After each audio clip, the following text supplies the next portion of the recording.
I will bear that in mind.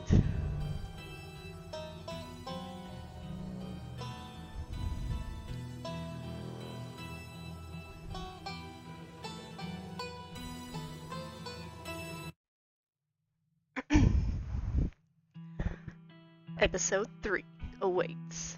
Proceed if you dare. I do. I dare so hard. If you'd like to continue with this world state in episode 3, please save the game now.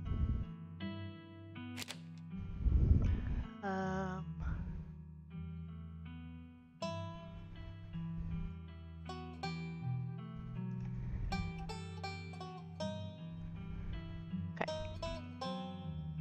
I did it.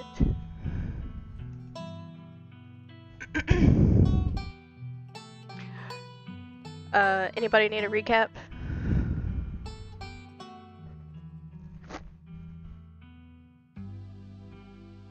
Probably just skip the recap. Because I think most all you guys were... You do? Okay.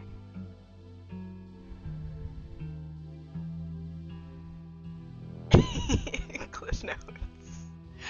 Okay, well, the cliff notes are, I made terrible decisions and a man died. Hey Jellyfish, welcome in. Glad you found this stream. We are about to start episode 3. And due to my poor choices, Duke died. But we saved the dog. We saved the dog.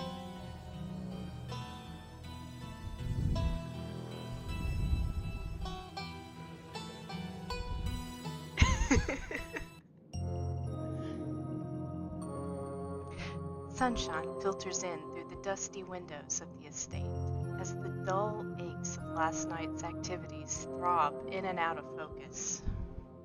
That's me every morning. You managed to survive the second night in the town of Scarlet Hollow.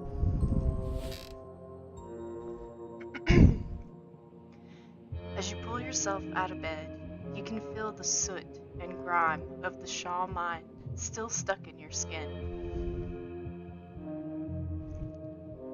I'm gonna take a shower, because, I'm pretty sure that's not healthy for my skin. You step into the guest bathroom and into the shower. The water is hot and, surprisingly enough, clean, because we cleaned the bathroom. I'm sorry. I like snorting my microphone. Yes, I'm so happy that we cleaned the bathroom. It might have upset Tabitha, but I need this. I need this room to be clean.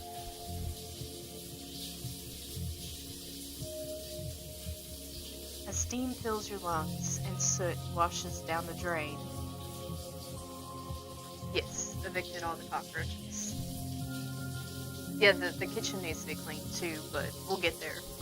It hasn't given me that option, but as soon as it does, cleaning the shit out of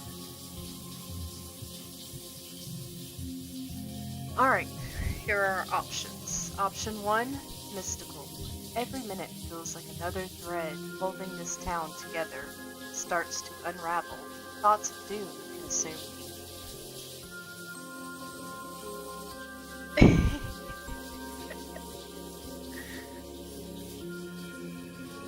Yes, Janie. Janie cleans the kitchen. But there's that questionable bowl that we didn't touch, but I touched it last time. That's up there. That bothers me. Option 2 is think about Rosalind's shattered leg and the image of a foot barely still attached to her body. I don't want to think about that. That disturbs me.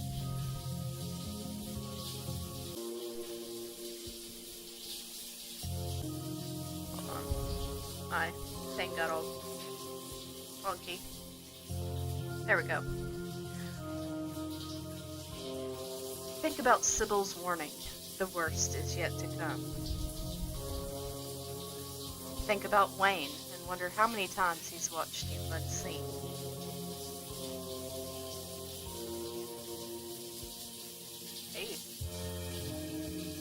Well, I'm glad they didn't get squished. It is very unfortunate about Rosalind's leg, but she lives. She lives. Ah, okay. Think about someone special. Wayne. Wayne is somebody special. Think about finally being out of this hellhole and safe in your own bed. I'm gonna think about Wayne. Alright, so these are the options laid before us. Everybody put your vote in as to what you want to think about.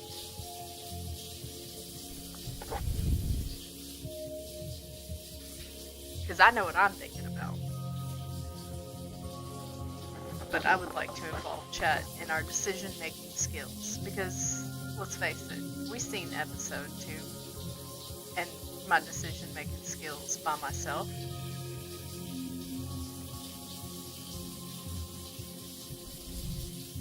I got a man killed. So, this time, I'd like to make better decisions and get you guys involved so that if something goes wrong, I just blame you guys. Just kidding. I'm just kidding. Alright, we gotta vote for Wayne. Anybody else? Wayne? Think about Wayne. Ominous is fun. Alright, so we got Mystical and we got Wayne.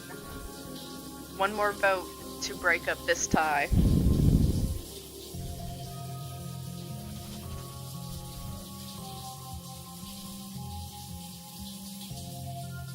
Come on, Tequila. Throw a vote in there. Good plan. Alright, so I guess we're all on board with Mystical.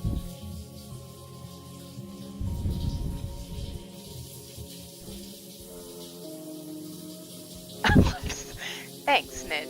I'm glad that you will blame me for my poor decisions.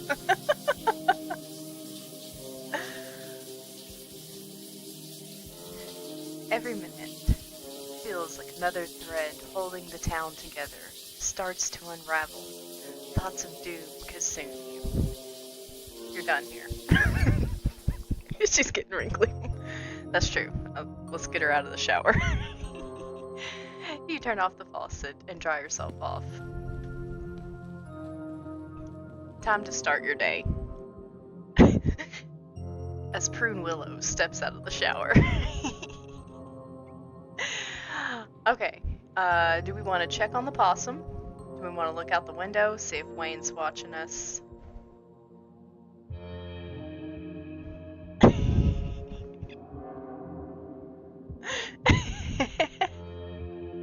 Thanks, Jellyfish. And dang it, you didn't get Duke killed. I'm proud of you.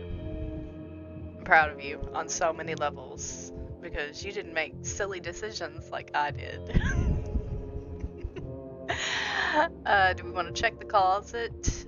Do you want to message the group, text Stella, or text the other chick whose name I can't pronounce, or do you just want to go downstairs?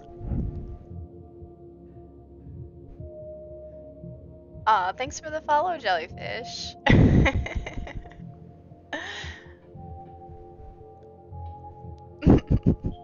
Agony, I love your dancing toad.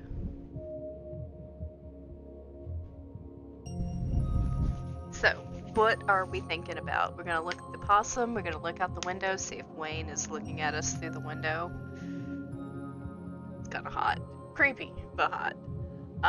Or do we want to look at the closet?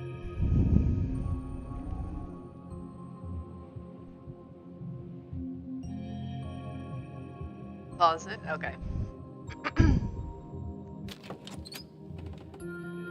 Every time you see that doll, your heart skips a beat. It hasn't moved, right? I'll be honest, I hate checking the closet because I personally have a thing about creepy dolls. So, yeah. Because my grandmother used to buy me porcelain dolls. 10 out of 10 creeped me out. I would hide them in my closet.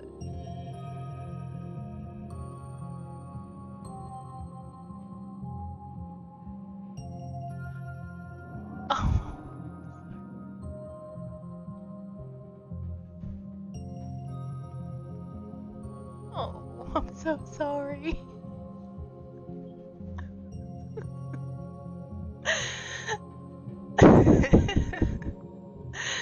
That's enough of this closet. You turn back to the guest room. Thanks, Ned, for making me look in the closet again. Alright, out the window. You hold your breath and approach the bedroom window after finding the boot print and it's not visceral, viscera in the garden yesterday. You can't help but anticipate something staring back at you. It's the same view. Dang it. I was hoping it'd be Wayne looking up at us.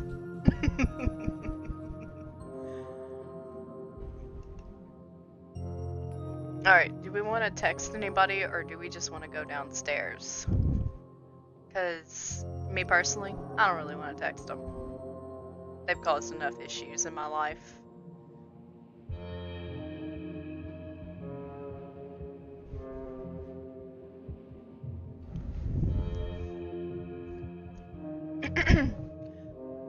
And 3, 2, 1, gotta go down the stairs.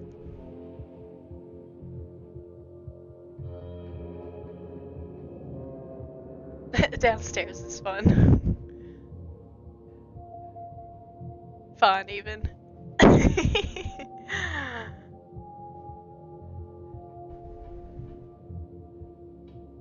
All right, we'll do the group chat, even though I have type of feelings toward them. Pull out your phone and open up the group chat with Stella and that other chick that I can't pronounce her name.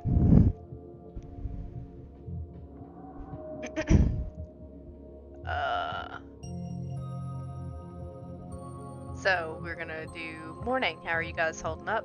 Last night was terrible. What's the game plan? Can't wait to Ghostbust or send them a photo of a pained old man.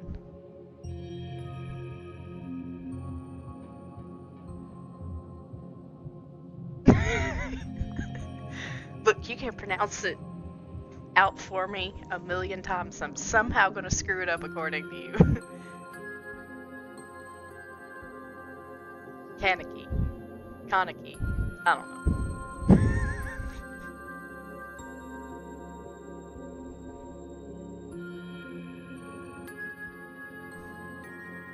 Am I getting closer at least? Like what percentage? Like 20% closer?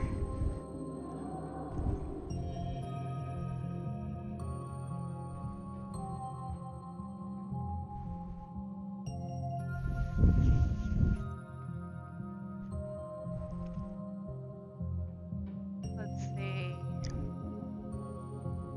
I'm gonna go with what's the game plan?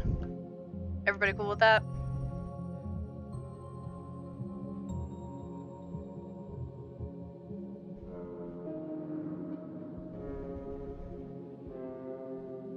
Colic. She's got the colic.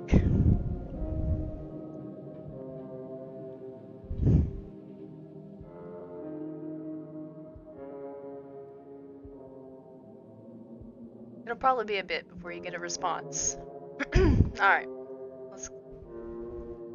You've done everything you wanted to up here. It's time to start your day. You enter the kitchen to find your cousin in the midst of devouring a pint of banana chocolate chunk. She isn't alone. Frou-Frou glares at you from her usual spot on the counter as a redheaded woman busies herself trying to tidy the best she can. Bro, your dang thing is dangling. Your door's dangling. One of y'all should fix that. That bothers me. At least she's washing the dishes. And at least, like, your flowers are leaking. And you clean up all your freaking mac and cheese. I got issues with this kitchen. It bothers me to no end. Tabitha's eyes dart to the corner of the room, almost as if she's ashamed of being caught in the act of stress-eating ice cream for breakfast. banana chocolate chunk. But I don't know. I don't know. I'm on the fence with that. I do like chocolate. But I don't know about chocolate and banana together, though. So, do we want to talk to Janie first? Or we're going to talk to Tabitha? Do we want to ask about the kid with the jacked up leg now? I mean, if they were able to salvage it, which I doubt by the picture I saw.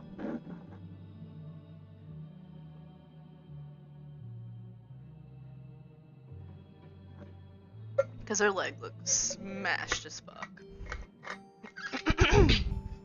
Alright, we'll say hello to Janie.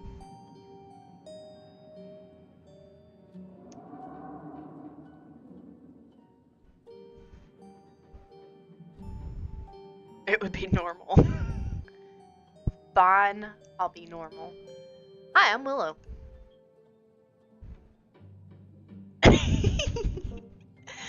Good morning, I'm Janie. Just got here to do my little weekly cleaning.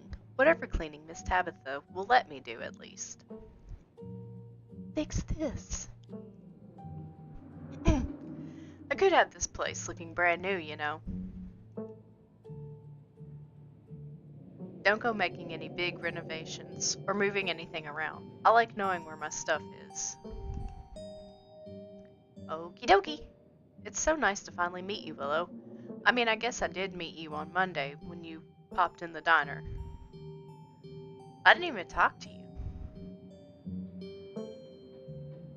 Janie. But seeing someone somewhere and meeting them face to face are two completely different things, I suppose. Very true.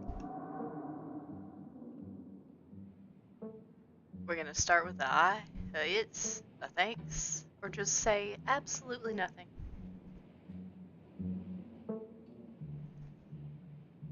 Yeah, she was also part of the populace that made the entire, like, all the people in the diner went quiet, and for an introvert, that's traumatizing, and she was part of the trauma.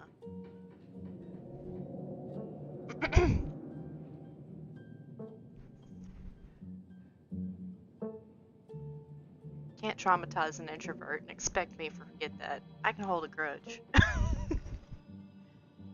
All I'm trying to say is that it's wonderful to finally actually meet you, and I'm so happy part of the family is here to keep Miss Tabitha company. I will fix it. With everything that's... Janie! Oh, I'm sorry, Miss Tabitha. Am I being too much again? Tabitha grumbles in acknowledgement.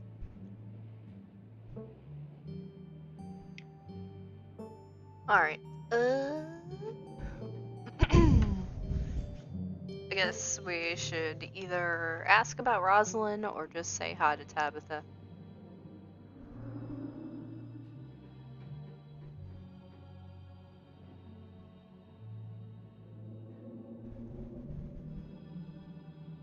A part of me is curious about Rosalind since she got the leg damage.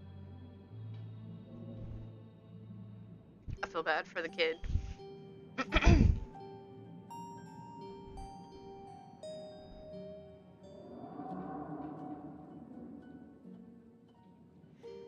Any updates on Rosalind? Yeah, they had to take her foot. I figured.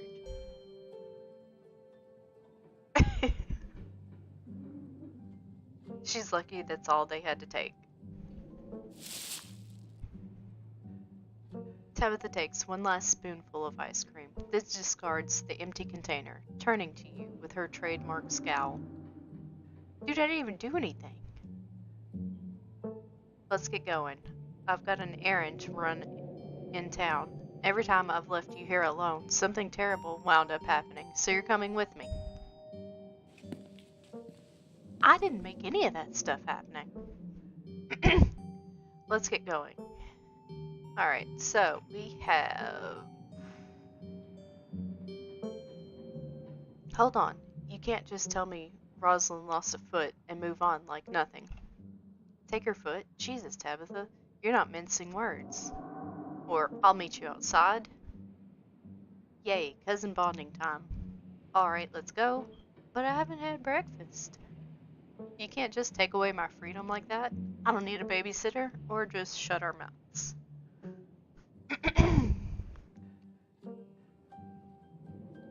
I mean,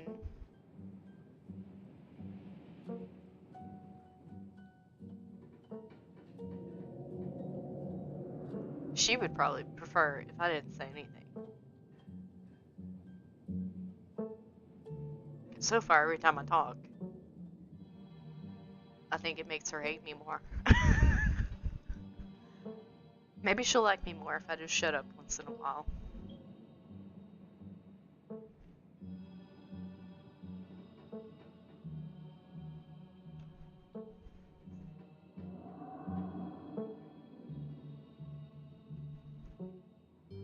But she is denying me my breakfast. But that's okay. I rarely eat breakfast anyway, so it's all good.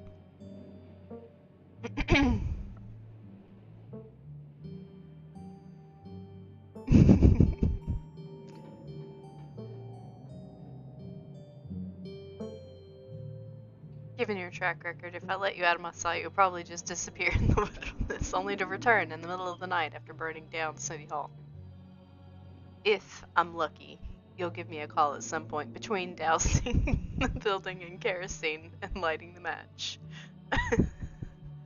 Janie, lock up when you leave, please. And don't go rearranging anything, I'll know. As you're ready to leave, Janie approaches from the far side of the kitchen. Tabitha remains between the two of you, impatiently tapping her foot. Oh, Willow, before you go, I heard about what happened last night. I heard about it before Miss Tabitha mentioned it just now. And then I heard it again. I just wanted to say that I'm so sorry you got caught up in that. I'll be praying for Oscar and poor little Rosalind. They're such sweethearts. Couldn't have happened to nicer people.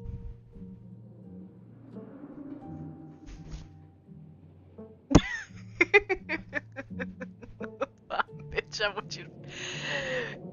Ned's really broken up about not getting breakfast. Welcome in, Giggly.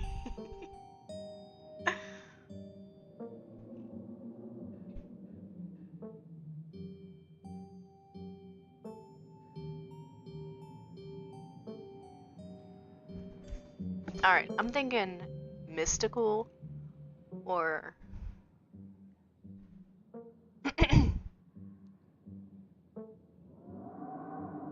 I don't know. There's so many options. I'm very food focused.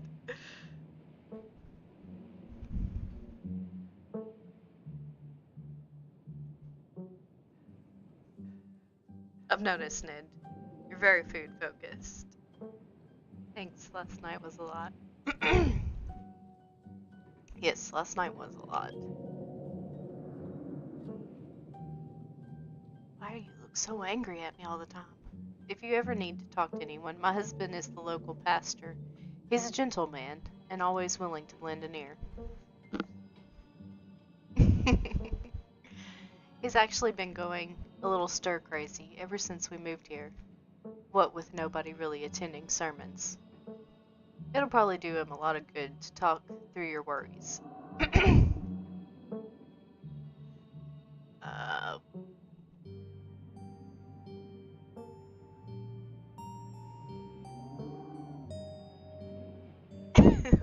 She does have the quality side eye.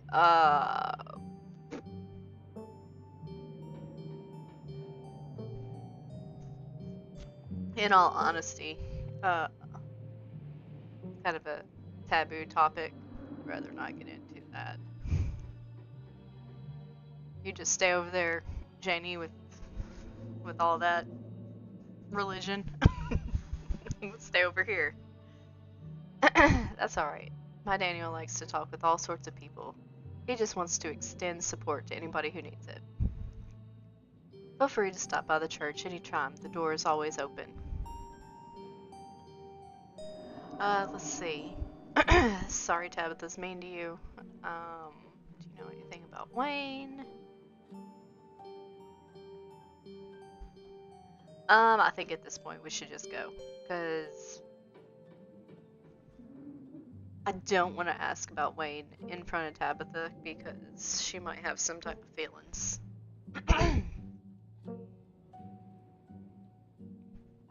Yeah, we should. Bye, Janie. Alright then, be safe out there, you two.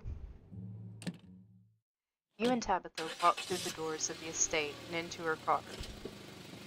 Was her car just parked right outside? We just walked directly into the car from the door? The ride to town is uneventful, your cousin, unsurprisingly, more focused on the road than on making conversation. Alright, we just need to pop in the general store for a few minutes. Alright, so, are we gonna ask what we're doing in there? Shouldn't we be solving a mystery? After everything that's happened in the past 2 days, it's nice just to go on an errand. Or, shut my mouth. Yes, Tabitha very loudly denies feelings. She identifies as being a rock. Just existing.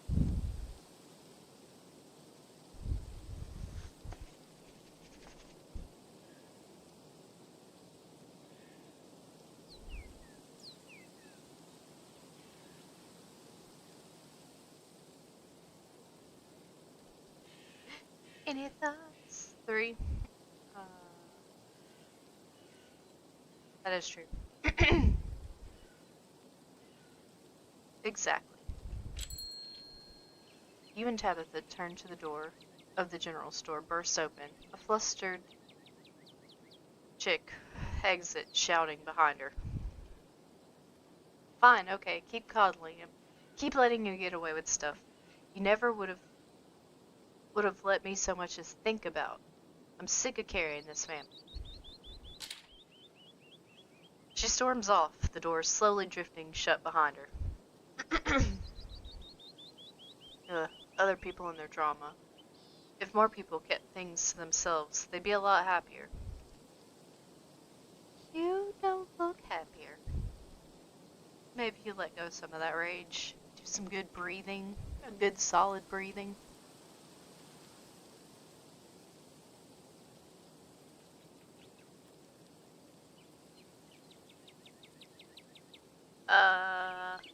I think it's healthy to express yourself. Healthy is a word a lot of people use to justify weakness and self-sabotage. It's a lie. If she actually cared about herself, she'd leave this place, far behind, and never come back. But you never left here.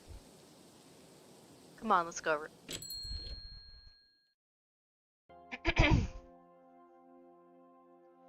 Yeah, but he's there every day, and I know he comes in to see you every now and then, so I hardly think Mr. Tremaine not coming into the diner for one day is something to worry about. Well, if you say so. See you around, Sybil. You have a good one, dear. Oh, Tabitha, long time no see. Feels like you never make it all the way down to Main Street. Okay. Hey, I'm sure it goes without saying, but I just want you to know that all of us over at the diner really feel for you. Anything you need, just let us know, okay? What?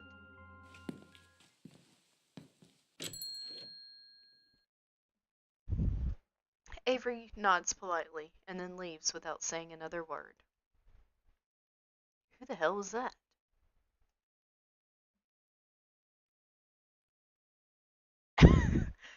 Don't you live here? I should be asking you who people are.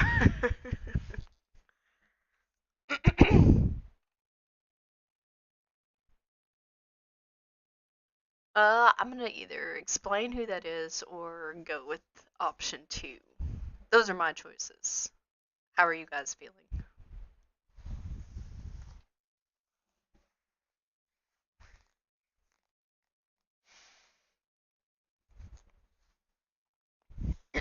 Because the others sound very assholey, and there's a limit to mine.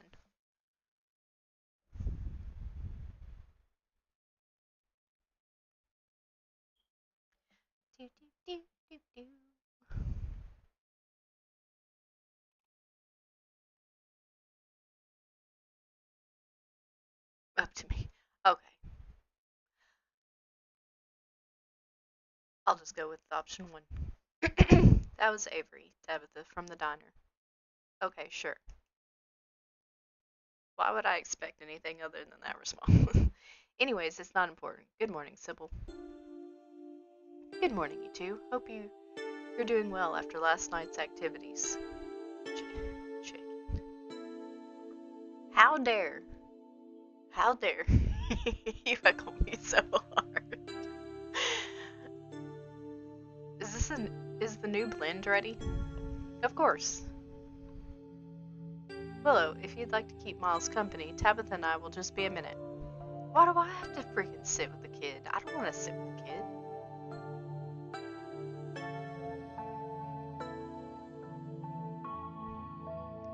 I want to go to the tea room.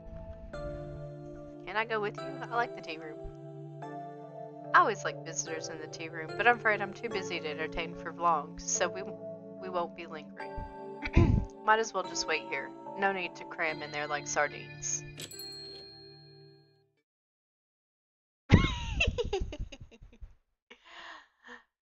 Sybil motions for Tabitha to follow, and they both disappear into the tea room, closing the door behind them with a tinkling of bells.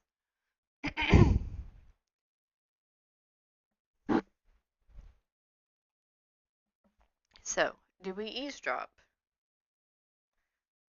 Talk to the delinquent? Or just stand over here and behave?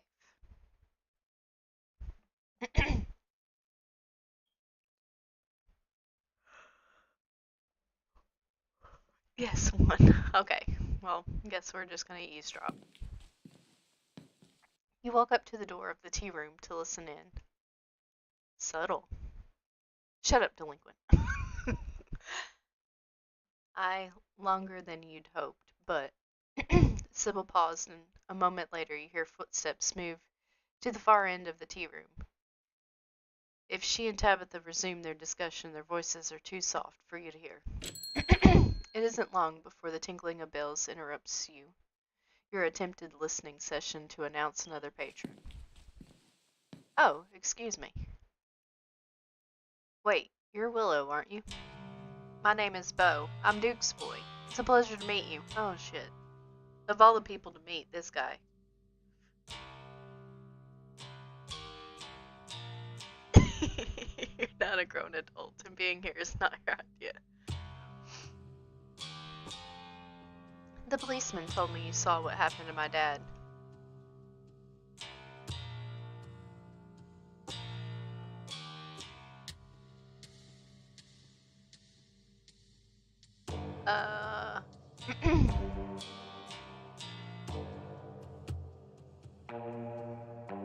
Feel bad for your loss, dude.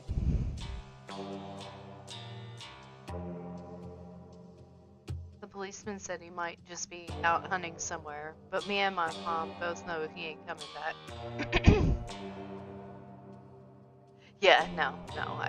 If I was to say that, he'd probably beat the shit out of me.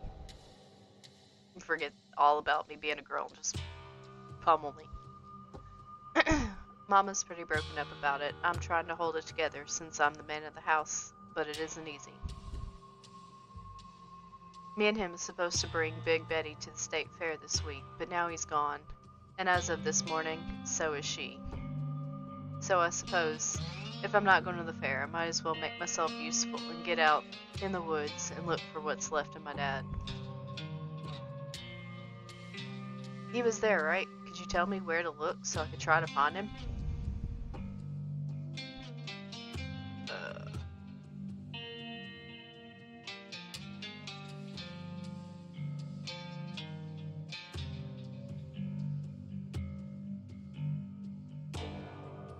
I feel like telling him where could be dangerous and might potentially get him killed.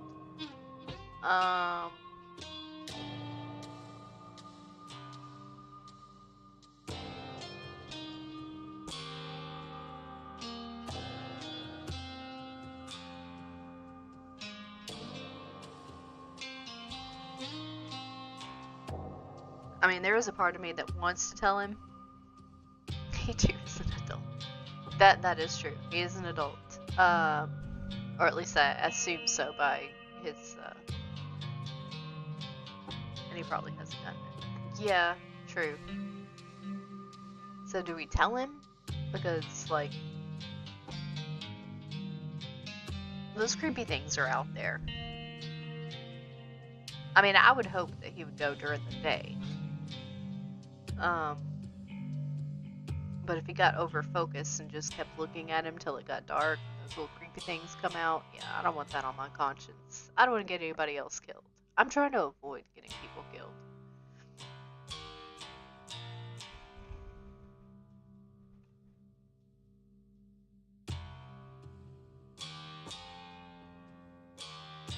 I'm gonna ask if he's seen anything weird, or just tell him to let the police handle it. Yeah, the police are pretty, I mean, they don't even really care that the guy's dead. I mean, they're probably not even actually looking up there, to be honest with you.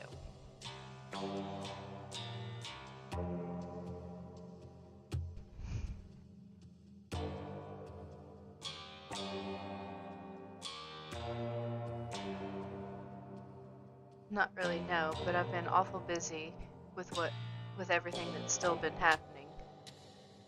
The chickens keep disappearing, though.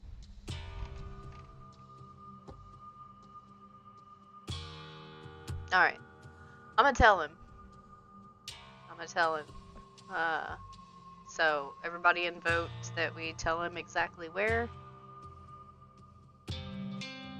Or tell him that it's not safe to go up there.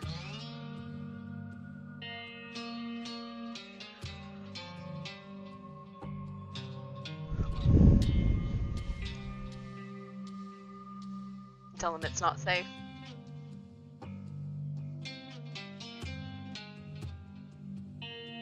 Fine, Ned, but if he dies, this is on your conscience, not mine. Solely blaming this choice on Ned. He died on the north edge, east of town, off the Thank you. I appreciate you trying to help us out. I don't rest easy knowing he's out there somewhere all by his lonesome. And please tell Miss Scarlet I'm sorry about her mom. Tabitha and Sybil are still in the tea room. Your phone buzzes. Oh my god. Hey, I overslept. Still gotta make myself breakfast if y'all wanna swing by.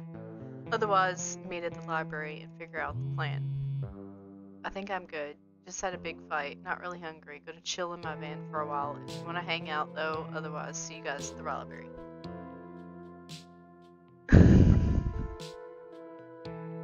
A food even.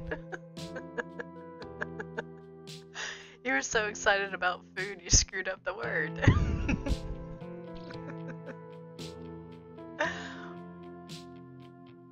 Tabitha sure is taking her time in there.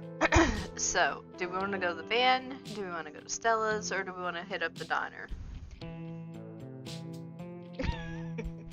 Alright, let's hit up the diner so that Ned can get his food. The diner is busy, but its vibe is different than it was on Monday. Its atmosphere muted and serious. The miners glance up with with suspicion. I don't know why that word was difficult, but it was. Hey, good to see you alive and well. You caught me at a good time. Break just started. I heard about what happened last night. The diner has been buzzing all morning, so I've been hearing lots of things. Hey, welcome in, Gooey. Seems like those fellas back there are getting pretty riled up. It might be a good idea to give them some privacy, especially considering you know who you're related to. How about we take some biscuits to go? There's a little garden next door. I think you might like it. I like it anyway. Let's see. I'm not gonna hit on him because I only have eyes for Wayne. Let's see. I want to know the goings on. As long as there's biscuits. Kind of hoping to chill over breakfast.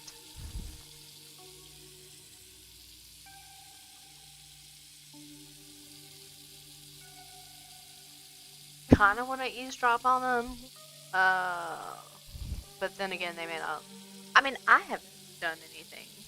Regardless, like, they work for Tabitha, and I don't work for Tabitha, and I'm not from this town, so why should they haterade all over me? That's some BS. It's been nothing but nice. But again, biscuits.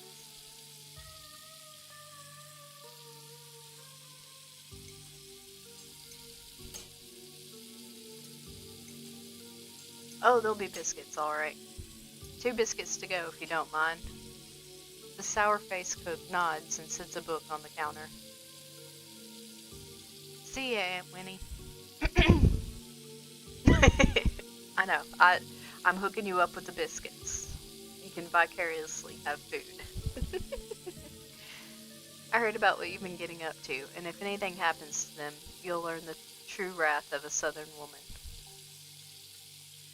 I'm not scared of you, lady. I've been in this town for all of 3 days. You can't threaten me. You don't know me. We'll be sticking around the neighborhood unless the sinkhole opens up. I can't imagine there being trouble to get into. Hey, welcome back. It's our pirate buddy. And this is the spot. It's a public garden I've been putting together. It was just an empty lot when I first moved here. It will come back a tripod. But Winnie said it was okay for me to mess with it. So, when I'm stuck in a rut with work or music, I come here and dig around in the dirt, just organizing the chaos for a little while. But I don't think we came here to talk about my side projects. I've been hearing some absolutely wild stuff about last night. I mean, I didn't know how much you overheard in the diner, but it seems like the miners are planning a strike. Some of them have been saying the old mine's haunted too. The ghosts caused the collapse. And that there's some guy walking around claiming to be a dead man. I heard about what happened to Oscar's kid too. What really went down that night. Do we want to narc on the miners to Tabitha and let her know, like, her employees are about to like, leave her? And I just noticed you can see the house right there. Anyways, fill Avery in on last night. Actually, I didn't come here to talk to you. Actually, I did come here to talk to you about your side projects. I don't want to talk about heavy stuff, let's just chill out. Experiencing last night was just once was enough. I'd rather not relive it or just say nothing.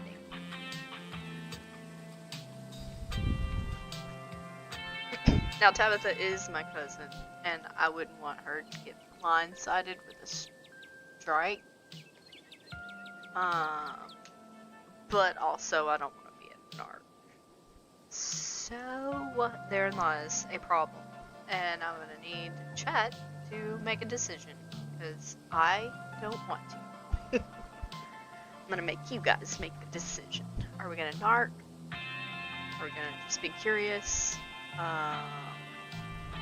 Let's bear in mind that I have no interest in Avery. I only have interest in our slightly dead friend, Wayne.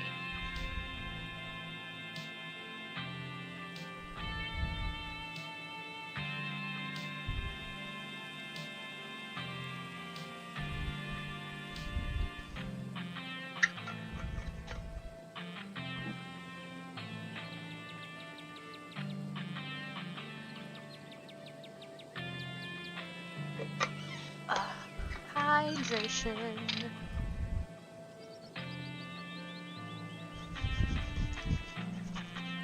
It's a little chilly up here.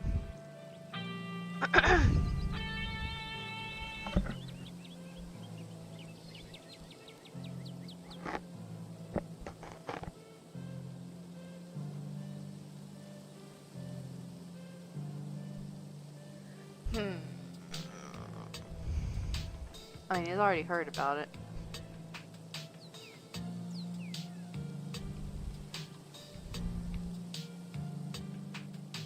So the main two options I would suggest is we can tell them about what happened, or we can be an arc and tell Tabitha her workers are planning on striking on her. So what? Someone else gonna be responsible. Ned, I'm really getting tired of you making me be responsible.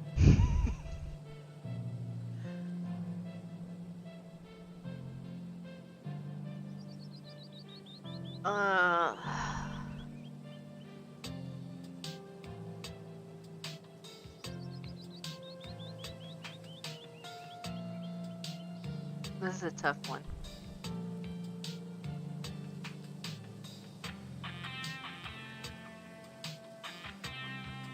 I think I will tell him what happened.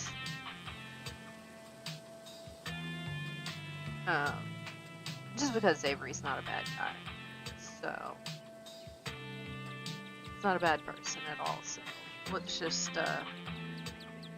let's be nice. Be nice.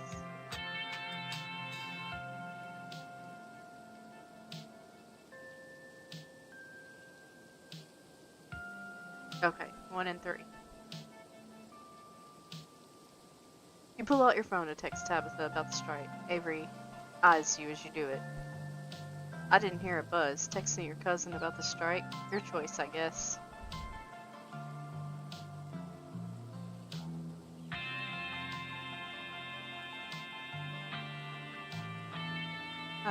Don't you think I should? I don't know. Family complicates things, right?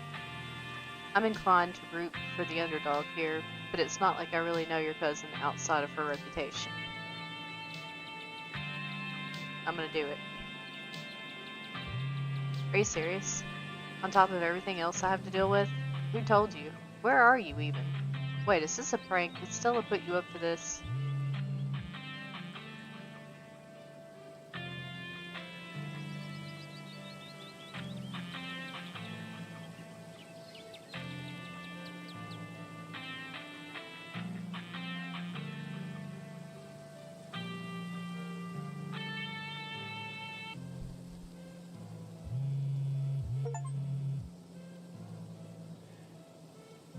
Thanks for telling me. Good to know where your loyalties lie. Still can't believe you ditched this morning. Though, was actually looking forward to spending time together, but whatever, see you after work. Stay out of trouble.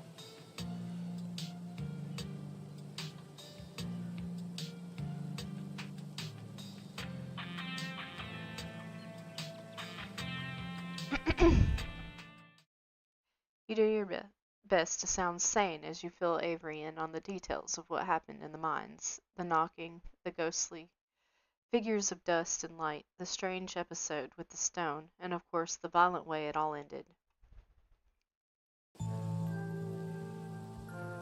Holy shit, nothing ever happens here. It's like the town has an end for you.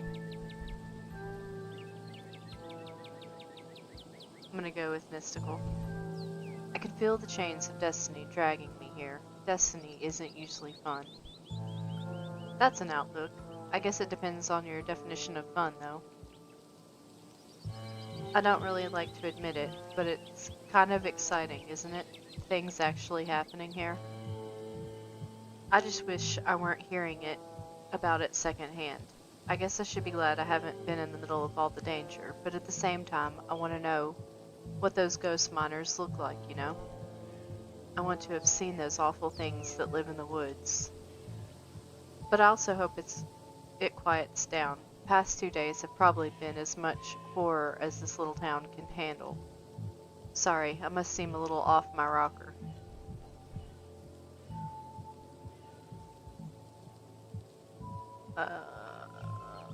It's natural to feel a little excited. You're probably right. It's just part of being human, isn't it? I guess I should technically hope I find myself in the middle of something horrific, but if I did, I don't think I'd hate it. A quiet breeze passes over you. It's Wayne!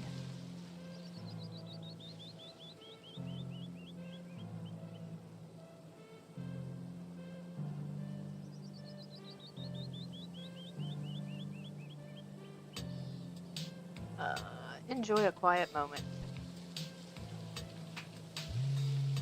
Your phone buzzes in your pocket. Almost forgot it's Mayor Jimmy Day. Good excuse to head over to the library. We should check in with Oscar. Meet y'all in half an hour. I totally blanked on that and having a weird foggy morning. Wild that they're still doing the Mayor Jimmy thing, even after last night. Do you think news has spread yet? But yeah, we should go see Oscar. See you soon. That's a lot of text.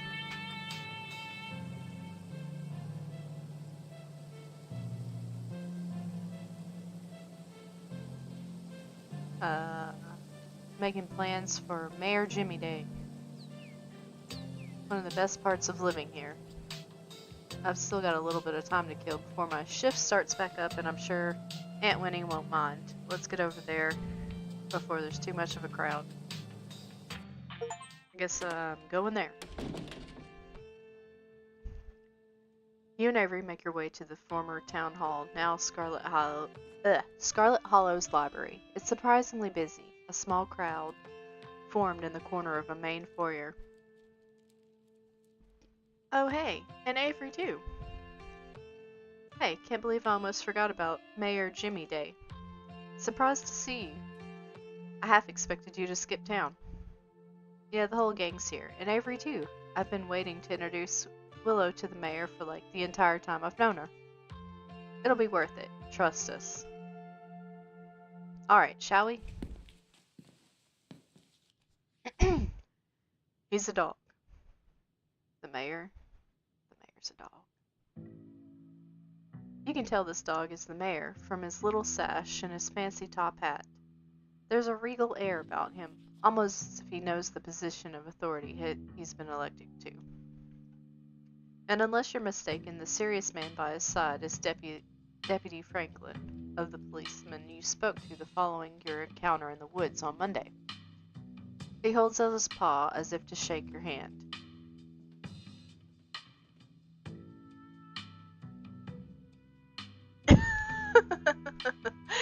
Hey, this is Scarlet Hollow.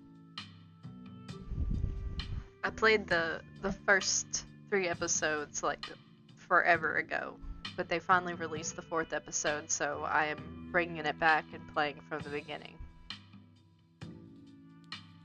It's lovely to meet you, Mr. Mayor. You reach forward to take the mayor's little paw in your hand, but his burly security detail stops you. With that, you just pull your sunglasses out, and I feel compelled to stop. No paw shaking, only head pats and ear scratches allowed. Isn't he just the cutest?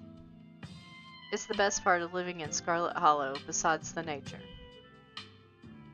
And all my friends and Winnie's Biscuits. Oh, and the close-knit small town community, of course. But having a dog mayor is a close fifth, no contest. You can totally play this on your laptop.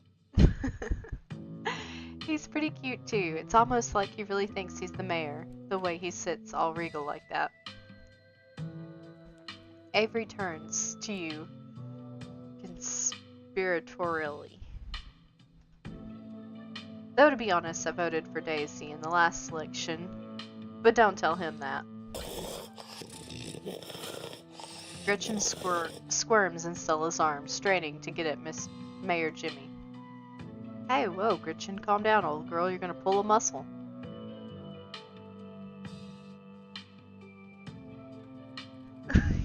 I'm contagious to the stuff.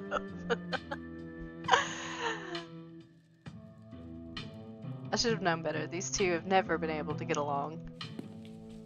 Stella walks off, struggling to hold Gretchen back.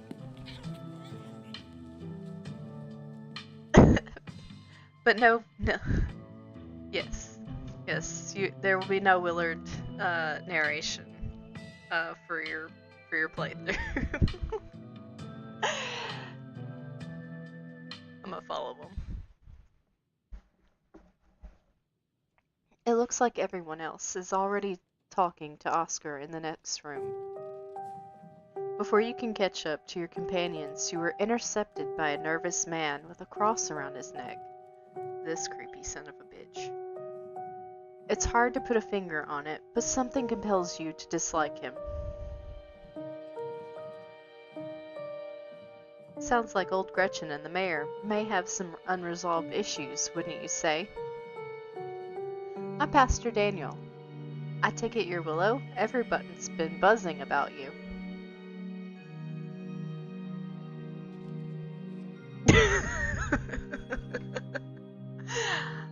I mean, I'm sorry. He's creepy.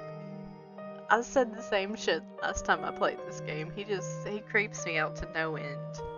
Just something about him.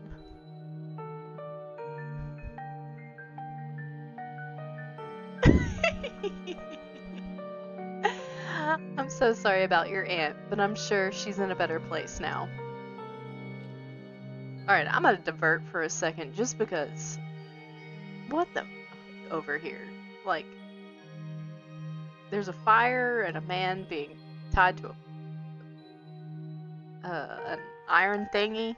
I forgot what they're called. But he's a pudgy pastor. Creepy as part of his job description. I believe it. I 110% believe it. He's creepy. Yeah, a rail. That's it. Thank you, dude. My brain doesn't work.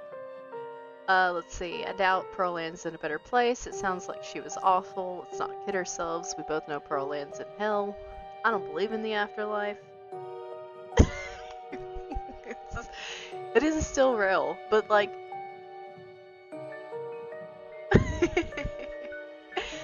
I mean, the picture itself, like, is a little unsettling in a library. Hey, do you know anything about ghosts? Janie mentioned you this morning. It was nice meeting you. Don't talk to me. Back off, preacher man. I ain't buying what you're selling. Alright. I probably actually wouldn't say this to a person, but I would be thinking real hard to back off, preacher man. I ain't buying what you're selling. Part of me wants to ask about ghosts.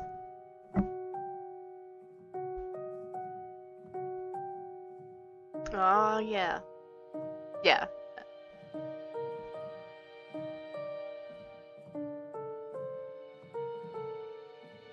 Still kind of jacked up that they're carrying him all tied up. Regardless of the deaths. Like, that's murder. Probably deserved it, though.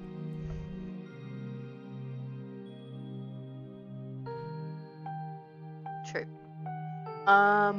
So, as creepy as this guy is, partially want to ask him about ghosts, or I'm gonna go with back off, preacher man ain't buying what you're selling. So, those were our two main options, is to ask him about the ghosts, or tell him to F off. F all the way off.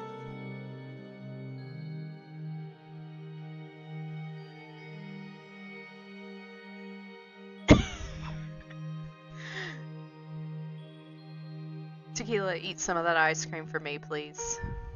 I don't have any at the house, so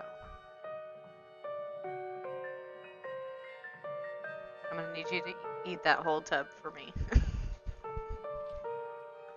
I'm gonna vicariously eat ice cream through tequila. This one is not free to play. There is a demo. I think Steam has it right now for like 26 bucks. Probably wait for a spring sale or something for the price to go down.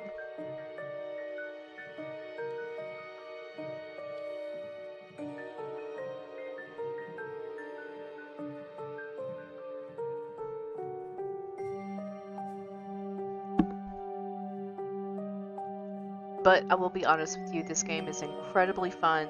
There are tons of options, tons of way to play the game.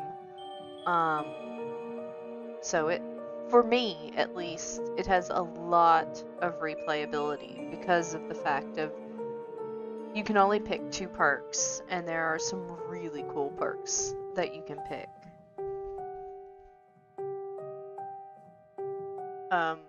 The last time I played, I did Street Smart and Talk to Animals, and that was a pretty fun playthrough.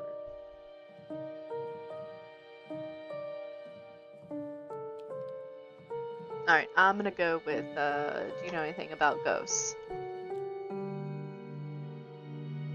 Ghosts, I've never encountered one myself, but I have heard stories of folks who have been visited by their loved ones from beyond the grave, and it seems like it provides them with a sort of spiritual healing. Like their beloved relatives are watching over them, even in death. When you say it like that, it sounds really creepy, dude. Is this about Pearl-Ann, or perhaps your mother? Have you been visited by her? Let's not talk about that.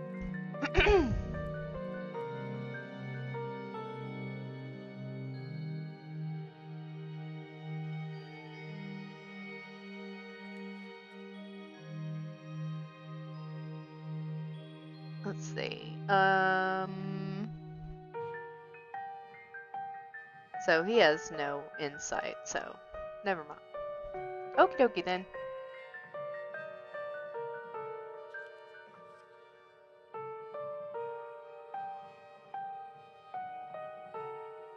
Yes, episode 1 is the demo. Alright, I would like to stop talking to you, sir. Goodbye. Of course, and if you find yourself in need of counseling or spiritual guidance, you know where to find me. I won't fuck off.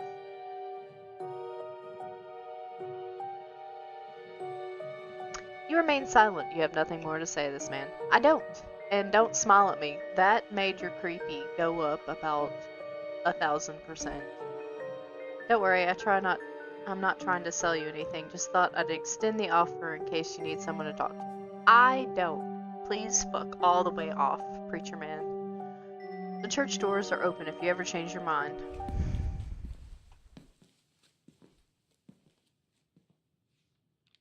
The pastor leaves you and you join the line to see the mayor. Nothing to do now but catch up with your companions.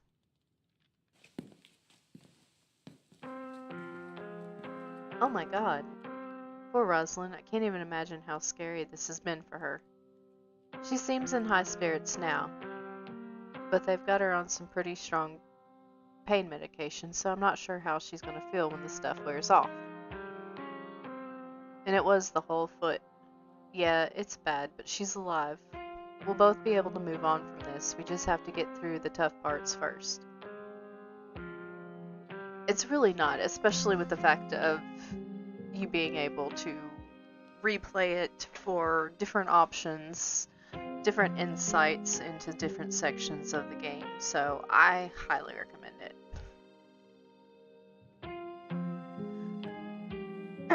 So my options are, Tabitha told me what happened this morning, but I didn't realize it was so bad. We're here for you. I should have done more for her, or just say nothing. I mean, we were told that she lost her foot, so I don't know this man well enough to say that I'm here for him, so I don't know what to say. I'm just not gonna say anything. It's alright, man. Just take a deep breath. She's gonna be okay. I'm sorry to cut our conversation short, but I better get going. I was only supposed to come back to pick up a few things, but then the hospital called and said there'd been some big bus accident on the highway and they need the bed, so I have to come pick her up. Even though our house is still haunted and the only place she can lie down until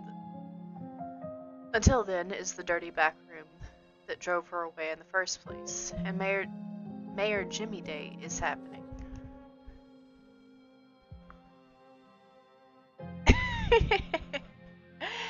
I'm just a little overwhelmed. It's okay, we're here to help. Yeah, we're gonna get that ghost. If you'd like, we could cleanse your house while you go pick her up.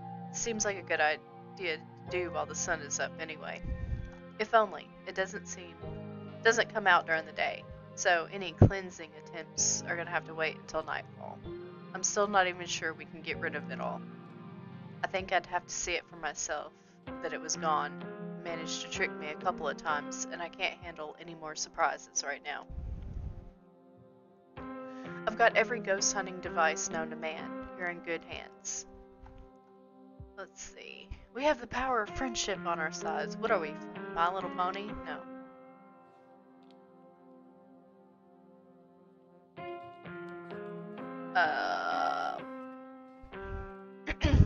I don't like any of these options, so I'm just not gonna say anything. I'm heading out. It should be dark by the time I get back, so I suppose I'll see you then. Oscar hurries off, keys jingling as he jogs out the door.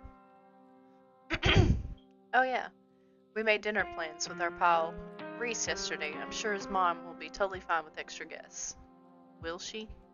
Absolutely, and maybe we can even get him to come ghost hunting with us. You don't have much time to kill before the evening activities, and you're going to need dinner. A free meal is a free meal. Oh no, you're not going to try to get Dr. Kelly to let him leave the house, are you? She'll kick us out for even asking. I wonder if he even knows what happened last night. I don't know how disconnected he is from the news around town. We should tell him. It's always better to know about stuff like this. Withholding information and try to keep people in the dark on purpose doesn't really help anyone. That's my opinion, at least. Anyways, y'all have fun with Dr. Kelly's place. Catch you tonight in the haunted house. See ya. Anyways, shall we? Time to go.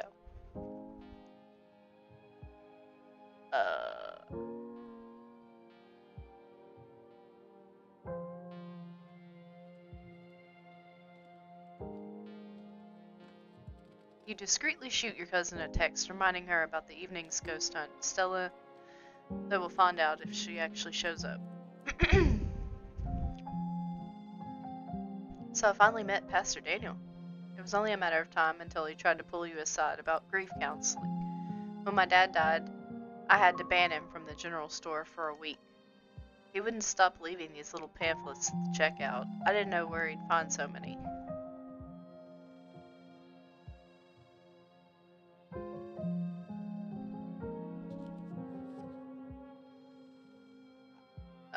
His vibes are weird. Glad you feel the same way. There's something about the way he's smiling, it's creepy. The man was grinning through all of my dad's funeral. That's creepy. Why would you be smiling at a funeral? 10 out of 10, uber creepy. See, my creepometer is never wrong. And I don't mean that in this...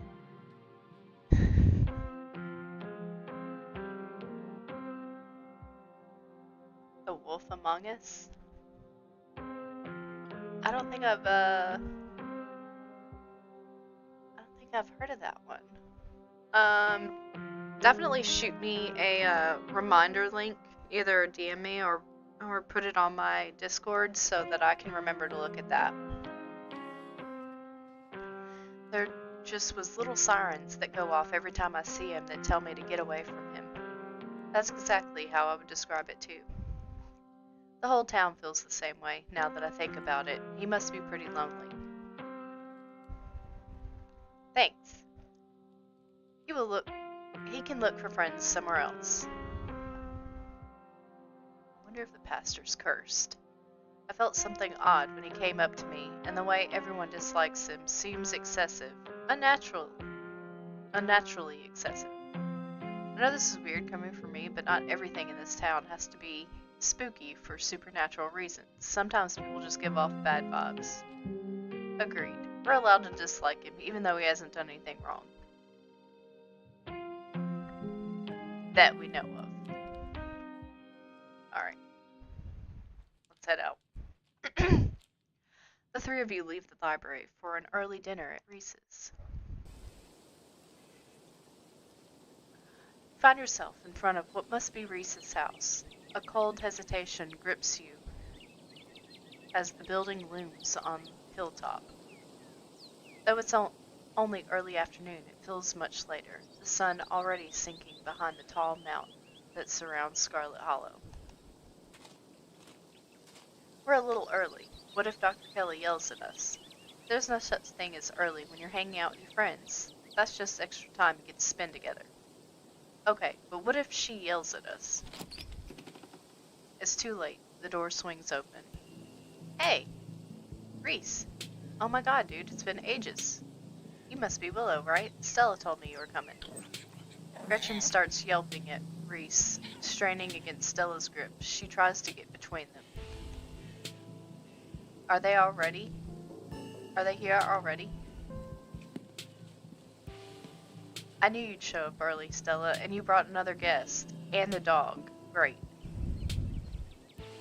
Yeah, I thought she might cheer Reese up. I don't know what's gotten into her all of a sudden. The dog stays outside. But it's okay, Stella. We can let her chill in my van for a bit. I'll run the AC and leave her some treats.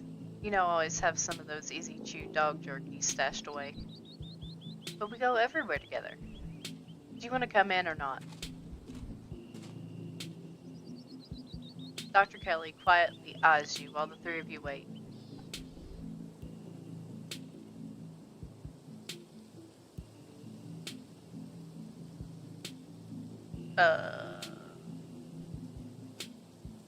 Hi.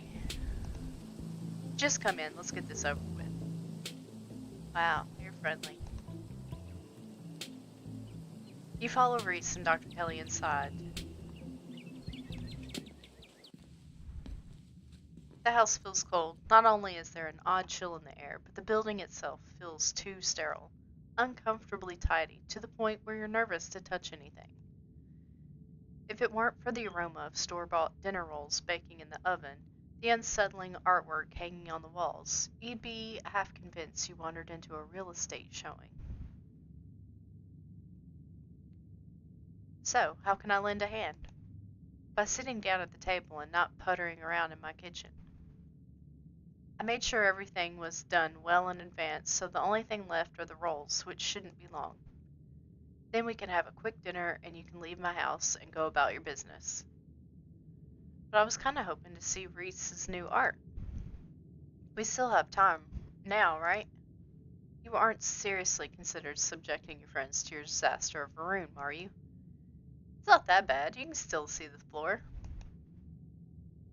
Dr. Kelly raises a single questioning eyebrow. I don't mind a little mess. Yeah, I doubt it could be any worse than the way I keep my room. Yes, okay, fine. As long as you stay out of the kitchen, I don't care what you get up to. Cool, we'll just be downstairs. You won't even know we're here. You make your way towards the basement stairs. This is the basement of a tortured artist. Discarded canvases line its edges, while trash and sketches leak out from their piles in the corner of the room, hiding the bare cement floor. Ghoulish faces coat the walls in paint, sneering out at their creator. Your mom is so scary. She can be a little intense, kind of overprotective, which I guess makes sense. Anyways, make yourselves comfortable. You'll have to forgive the mess. I've been distracted lately. Haven't been cleaning much. Let's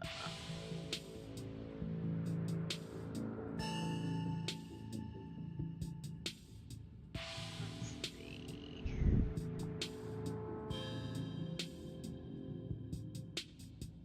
Quite the movie collection you got there.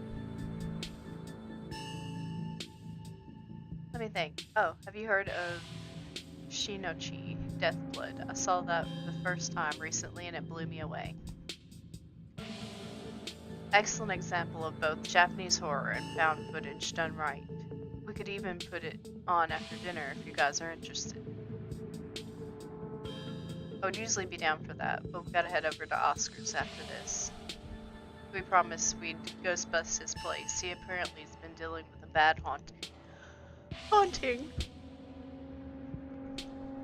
And I feel like We should really be there for him tonight, considering everything that's happening. He and Rosalind both need our support right now.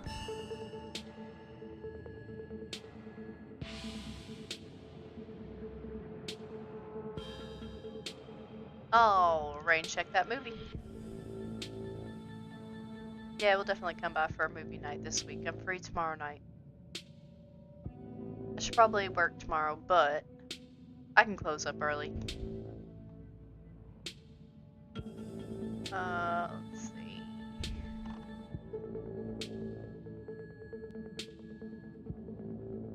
Your whole situation's gotta be rough. Thanks, but I've been dealing with this thing for a while, so you don't have to feel sorry for me. I've come to terms with the way the rest of my life is going to be.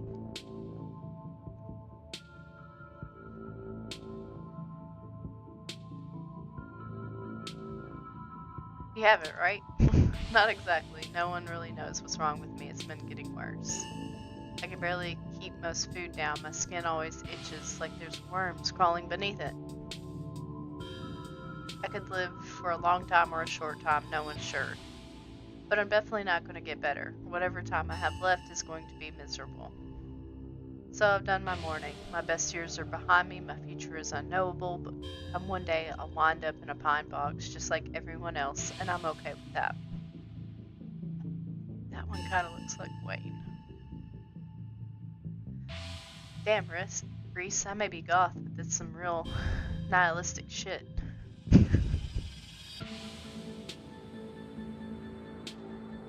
We'll make sure to come by more often from here on out. Friendship heals all wounds, right? Thanks, guys. But you really shouldn't worry about me. I have my art and I'm doing fine.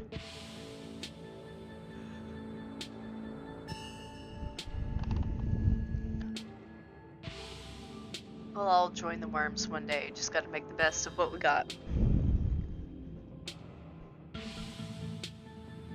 Stella, it might have been a mistake to get these two together. Hey! Welcome in, Augie.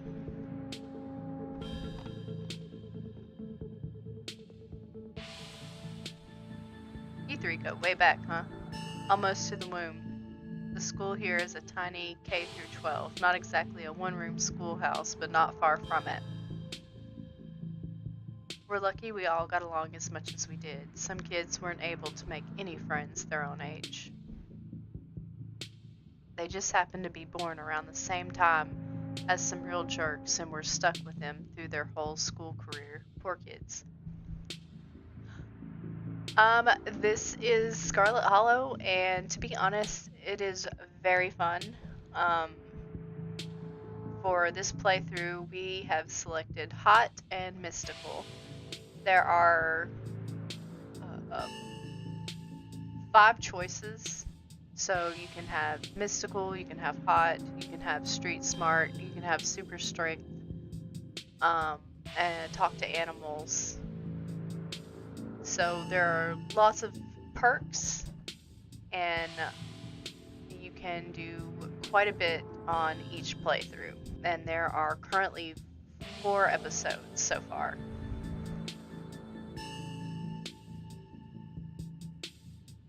Not that we were free from dealing with jerks like a certain Scarlet I could name. Okay, she was a little rough around the edges, but she was pretty friendly when you got past that. Maybe to you, the way she used to look at me, you'd think I'd rolled in something foul every morning before school.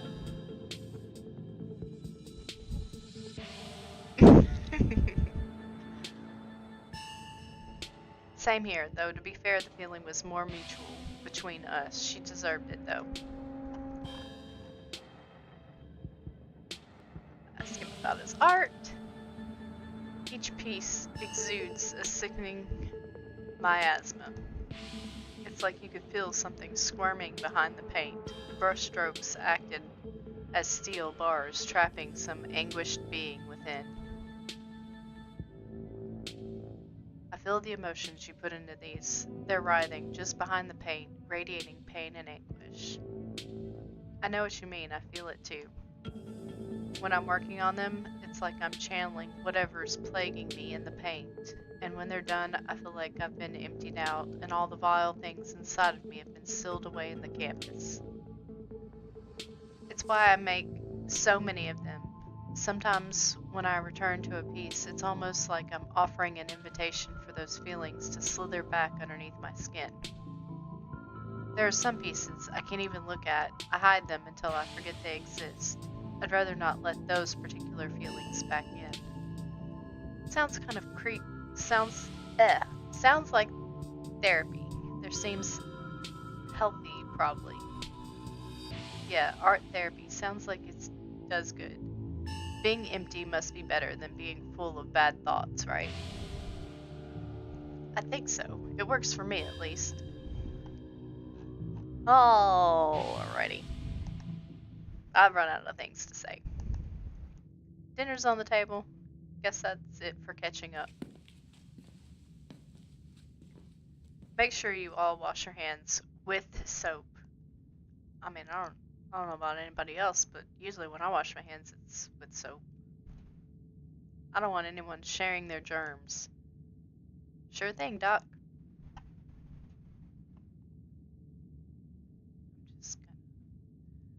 I'm just gonna go wash my hands with soap.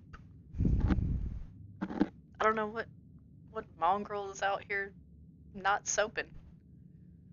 No use saying anything here. It's probably best just to silently comply. You make your way toward the sink, but are stopped in your tracks by the pull of an odd door at the end of the hallway. It feels out of place, like you've accidentally wandered into a different, older house. But more than that, you feel something radiating out from behind it, something dark and cold. I mean, she's got some pretty normal pictures, and then she's got some, I guess, her son's artwork, probably. You felt this before in the dusty tunnels as you narrowly escaped last night.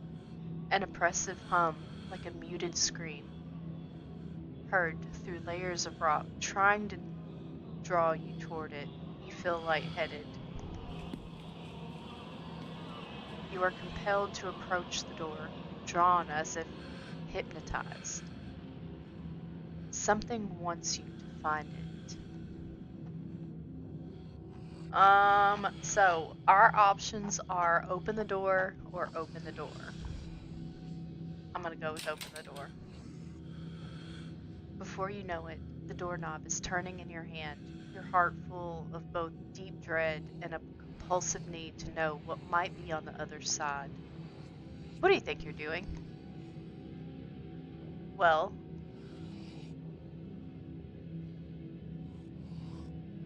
a dark presence lies beyond the door. Can't you feel it calling out? It's called a draft, and there's nothing dark about it. It's just cold air. Now stop being weird and wash your hands already. Everyone's waiting on you. You won't let her interrupt you. You need to know what's behind that door. Oh no, you don't. Come on, wash your hands and sit down. But I'm compelled, lady. The dark compels me. She grabs you by the shoulder, yanking you away. You do as she says, cleaning up under her watchful eye and allowing yourself to be ushered back to the table and away from the door. Dinner is already laid out. Dinner rolls, spaghetti, and a light salad. Stella's nervously talking, and Reese is suddenly quiet and tense, his shoulders tight as his mother perched on the chair next to his. Dr. Kelly eyes all of you with sharp, fierce gaze. She sits opposite of you in the far head of the table, her features silhouetted against the light of the setting sun in the window behind her. Pills. She slides a few tablets toward Reese. He obediently swallows them. This is excellent, Dr. Kelly. Is the pasta sauce homemade? No, it's from a jar. I worked too many hours to make my own pasta sauce.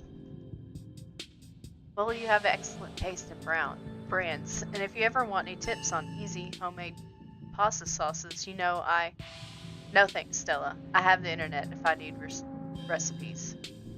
Thanks again for having us. We really appreciate it.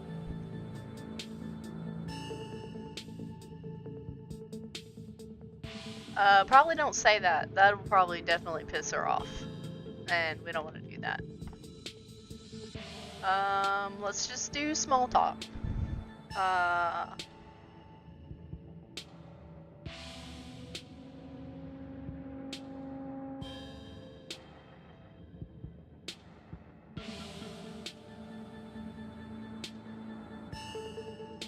We could ask about our cousin. We can lie about how good this food is. I'll be honest, part of me does not really give a shit about them as children. I'm gonna ask about my cousin. She's cranky, and I'd like to not be on her bad side anymore. Not very. I'd know her a lot better if your family didn't seem to be so afraid of doctors. I can count on one hand the number of times she's been in my office. No wonder everyone but that old Edwardine died so young. Hopefully your mother was better about taking you to doctor's visits. I wouldn't be surprised if there was something genetic at play, and it's much better to catch these things early.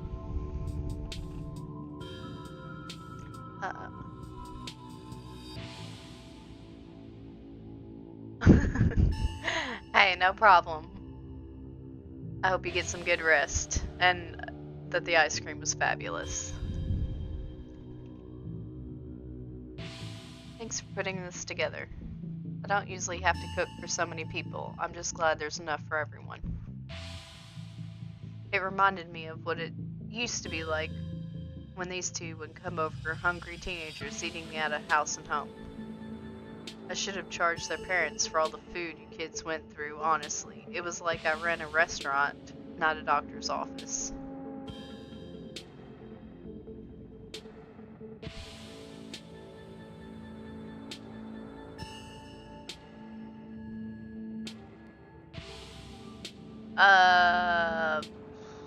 Yeah, let's not piss her off.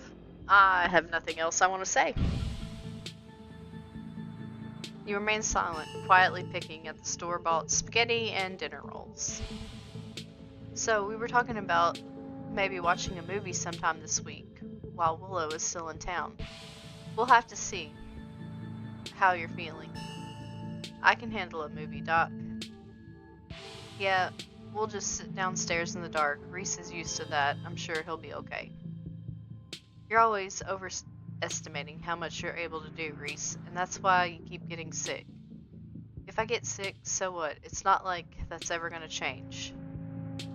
I'm sick every day, and I'm not getting better. I don't want to spend my last few miserable years of my life holed up in the basement alone just because seeing my friends has been deemed too strenuous. I'm an adult, for God's sakes. I can't believe I have to ask permission from my mom just to have friends over. Reese stops mid-sentence, wincing in pain and wrapping himself in his arms. Don't say things like that. I'm doing everything I can to try to fix. Silence as Dr. Kelly's eyes shoot open. Reese? Reese abruptly pulls himself from the table and leaves. Damn it, I knew it. I knew this would be too much. Everyone get out of my house, please. Just leave us alone. Stop trying to interfere with his life.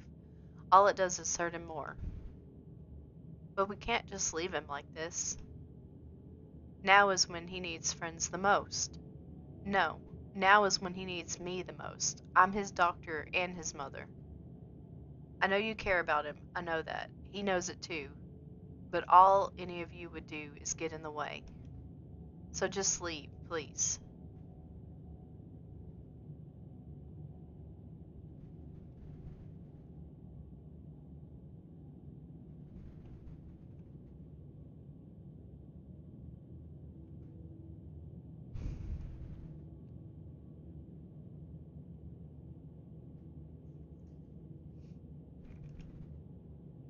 Don't think we don't know something's up here.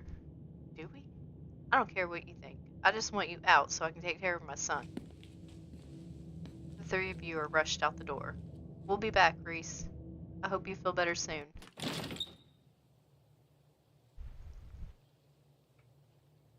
Dr. Kelly shuts the door in your faces. The click of the lock signals the end of your dinner.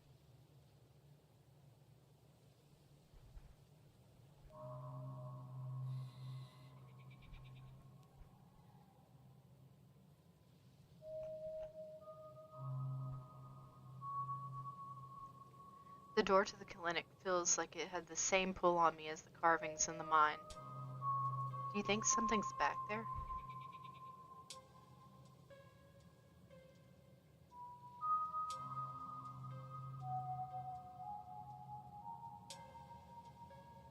I didn't mention it last night, but when I saw the carving, it gave me a vision of what happened in the old collapse, and the old Scarlets pinning the blame on Charles Shaw. And there's another one of those things here. I can feel it. Whoa, really? Do you think it'll give you another vision? What if this is related to the ditchlings? Yeah, no, that whole situation is suspicious. Like, I didn't really explore that whole situation last time, but I definitely wanted to explore it a little more this time because there was some, I don't know, like, he was perfectly fine, and then she gives him some pills, and then he gets all, like, weird, so I can't help but, and this may be total conspiracy theorying right now, but I can't help but feel like either she is poisoning him, or there might actually be something wrong with him, and yeah, it's a freaking mystery. Like, something is up with that situation. I don't know. I'm like partially leaning toward he might be getting poisoned by his mom. But at the same time, dude has long nails and pointy ears. Like, nobody seems like these two didn't even notice that. So it's like, yes, there's a situation.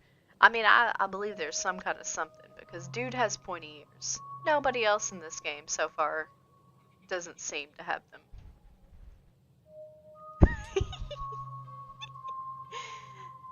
You're not suggesting we go poking around in there, are you? Yes, this is what I'm doing. Of course I am. Maybe tomorrow. I am not breaking into Dr. Kelly's clinic based on a bad vibe Willow got. Well, you too. Look, you invest in my bad feelings, bitch whose name I never pronounced correctly. Let's see.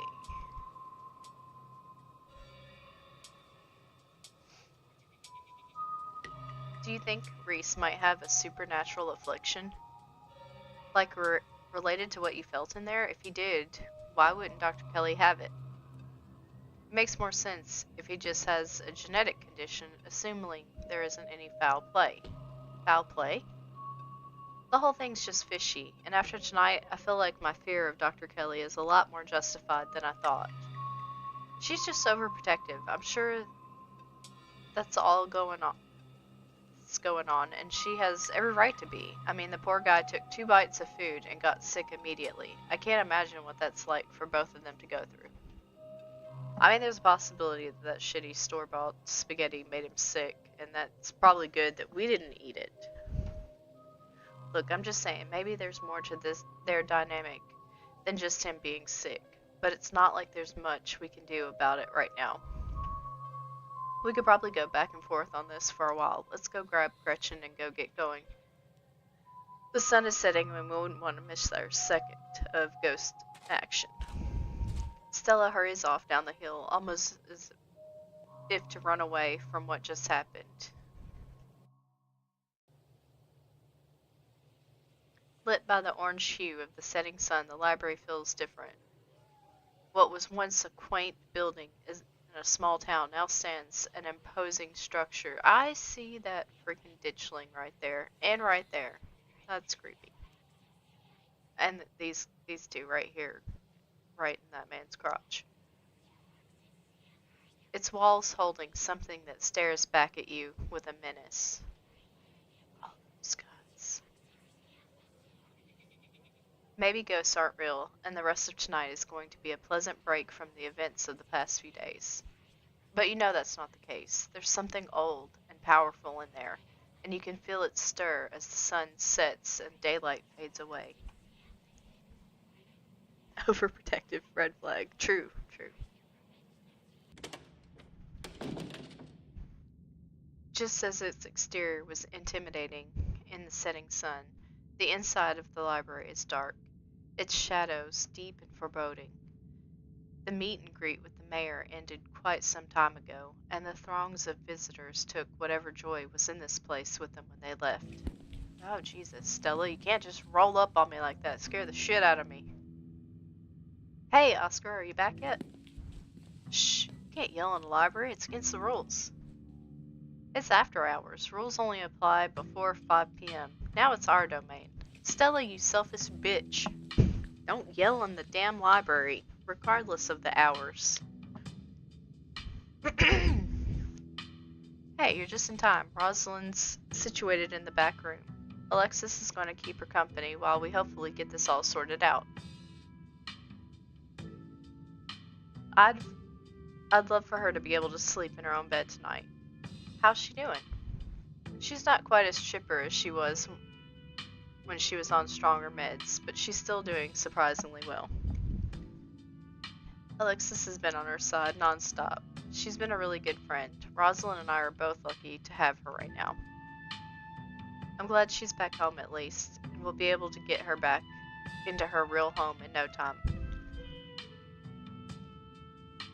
I've come fully loaded. Got my EMF reader, temperature gauge, spirit box, infrared camera, UV light, cameras, salt, flashlight for everybody in case the ghost messes with me.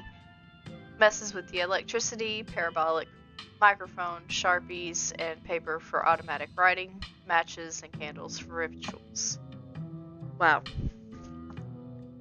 I don't even take half that shit when I go ghost hunting. Like, this chick is extra as fuck. Oh, and a Ouija board. See, Stella, this is why you and I can't be friends. Don't go around with Ouija boards. I know they're toys, but you never know what might come in handy. Wow, this is a lot of ghost hunting stuff for something that was so last minute. Do you just have this stuff ready to go in a bug out bag or something? You know, I'm starting to believe that. Like, she is super extra. Of course I do. I actually stashed a couple of bags here overnight after I got back from the mines. Excuse me? I wasn't about to carry everything around all day. This way we can go in, light, and pop out to grab more stuff once things start getting spooky.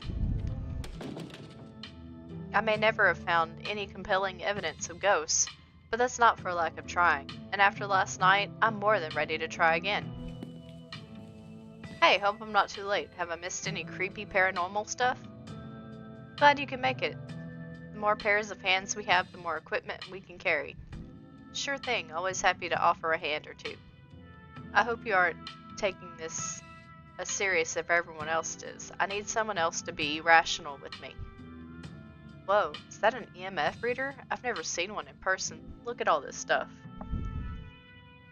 Spirit box, parabolic microphone. Y'all really covered all your bases. And just FYI, I hate spirit boxes. They're loud and obnoxious. Oh no. Hey, I'm as rational as they come. I'm just not ready to roll out weird paranormal stuff. When people tell me they saw a ghost, who am I to say they didn't? I mean, just last night, y'all apparently saw some truly unexplained stuff, so anything seems possible right now. Alright, let's say some weird, creepy shit. There's something back there. I can feel it. Really? This is exciting. I can't wait to finally see a ghost. Yeah, excited is a word. As someone here for the thrill of being terrified is the work I'm here for. We'll see how you two feel about that once things get started. Yo, don't rush off ghost busting without Zane. No way I was gonna forget your promise, Stella. Zane, glad you made it. I was confronted with my own mortality for the first time yesterday, so I'm desperate for answers about the afterlife to ease my troubled mind. Dude has a shirt with his name on it. That's giving me some, like, Kelso vibes. Anyways, now let's go mess with some ghosts. I hope my house is big enough for 6 ghost hunters at once. If this is everyone, we can go ahead and get started. It's through the back. Follow me. Looks like the sun has almost set. This is when stuff usually starts to kick off. I haven't been back inside for about a week, so I have no idea what to expect. Hey. You're not doing this without me. If there's a ghost, I want to see it with my own eyes. I tried to stop her, but she's really convincing. Oh, hi Zane, what's up? Yo. Rosalind, you're not supposed to be out of bed.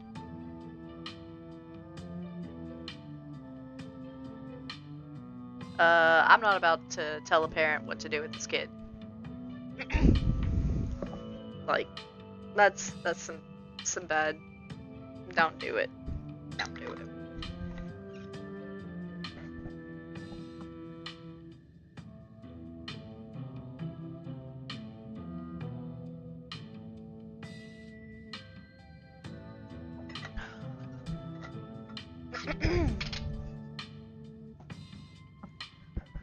Alright.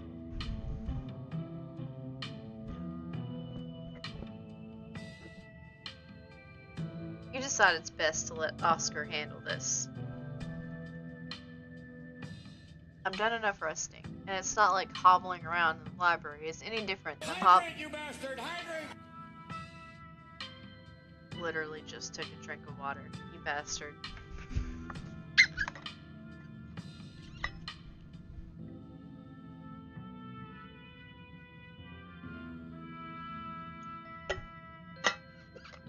Alright, now my voice is extra lubricated.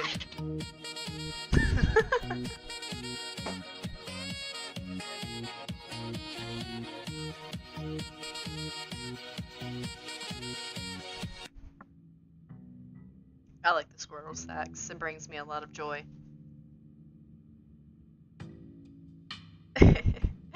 I've done enough resting, and it's not like hobbling around the library is any different than me hobbling around our house. I miss being there. I miss feeling home. You shouldn't be hobbling around at all.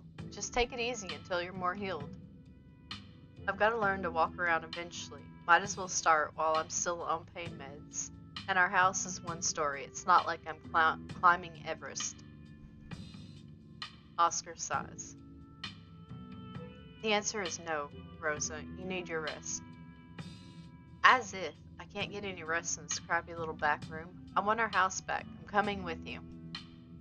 Crappy? Since when do you use language like that? And we have taken care of this. Nearly half the town in here to help. What are you gonna do, old man? You can't stop me. I'm injured, remember?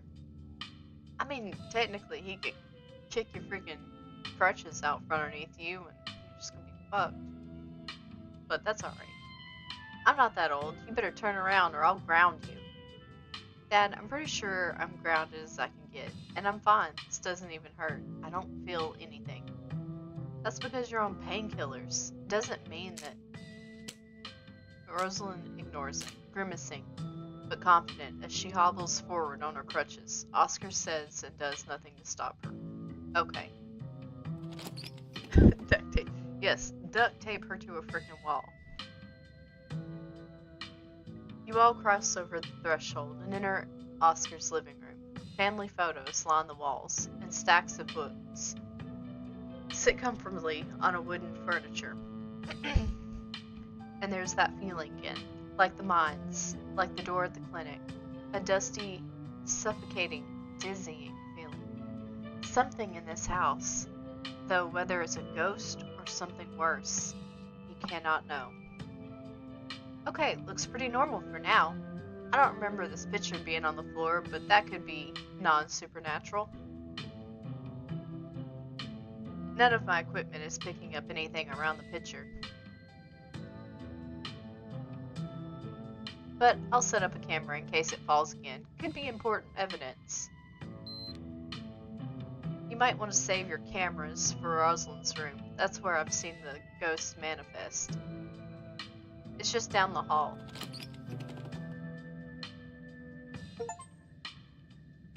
Yay! Tabitha made it! Hold on, you're not taking my cousin along on any more of your little hijinks without me. Tabby! I can't believe you had the audacity to give me the slip earlier. After I explicitly asked you not to. At least you did me the courtesy of letting me know exactly where you are tonight, so I didn't have to waste my time looking for you. Wait, you invited her? Wow, you really brought the whole gang together. I have everything right. I have every right to be here. My family built this place, you know. Yeah, I know. We all know. Willow, what made you think inviting her was a good idea?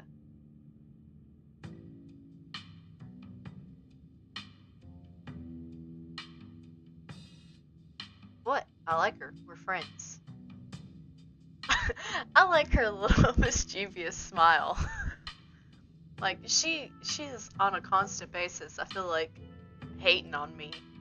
But I think deep down, real deep, she might actually like me. But I like this little mischievous smile on her face right now. While she's giving me the stink face. Really? Yeah, so what? Like it's weird to be friends with your cousin? Wow. Do you have any idea how hard it is to get these two in the same room? This is amazing. Yeah, amazing. That's a word for it. Sounds like we're in for an interesting night. I'm glad I didn't stay in the same town with the people I went to high school with. No wonder small towns have so much drama. I wonder if the ghosts will even show up with this many people around. Wait, is it just me, or does it suddenly feel colder?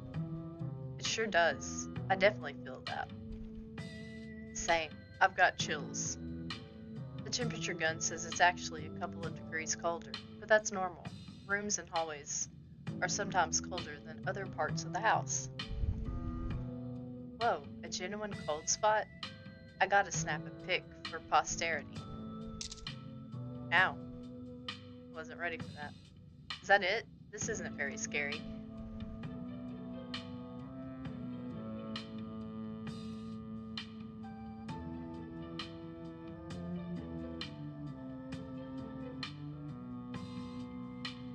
Alright, let's go straight to Rosalind's room, since that's where he said it manifests. We're wasting our time here. Oscar says the ghost is in Rosalind's room. Yeah, but we don't have to rush there. I'm sure we can deal with it from out here, right? What, are you actually scared or something? You're an adult with a child. Grow up. Shut it, Tabby. No one wants your opinion. Stella, I've been meaning to ask, do you actually know how to get rid of ghosts? How exactly are we going to get rid of it if we find one? Well, my ghost hunting kit has symbols for every major religion, assorted holy books, a bunch of salt, and some jars for ectoplasm.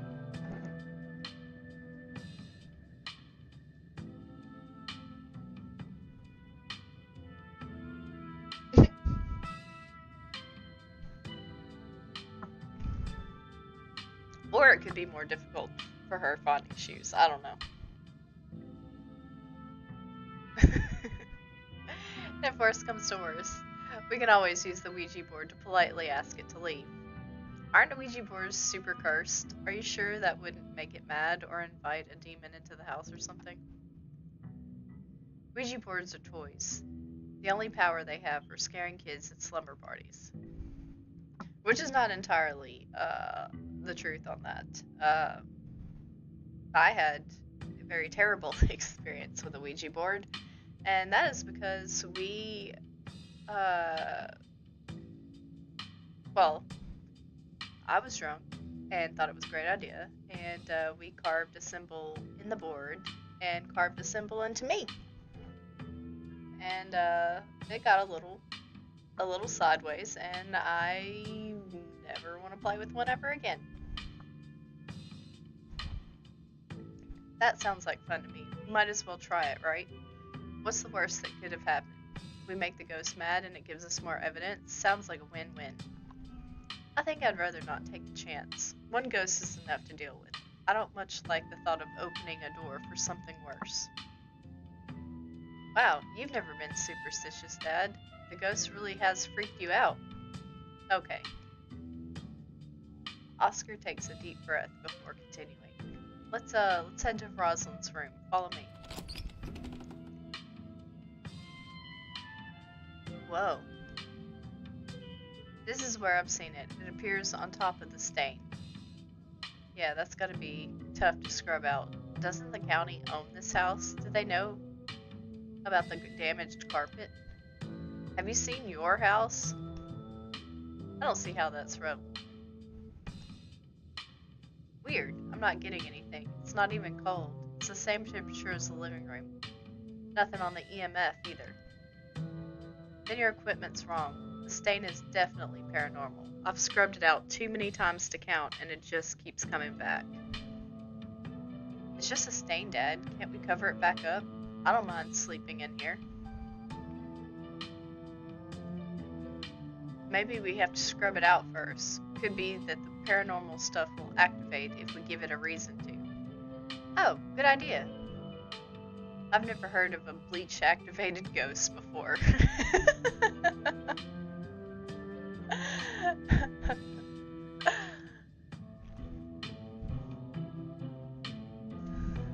You don't use bleach to clean a carpet, Tabitha.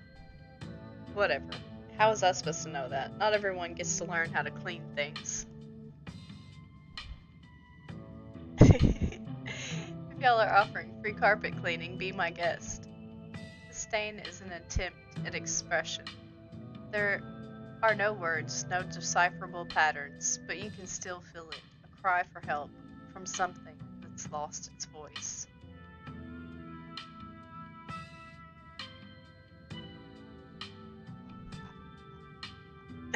True.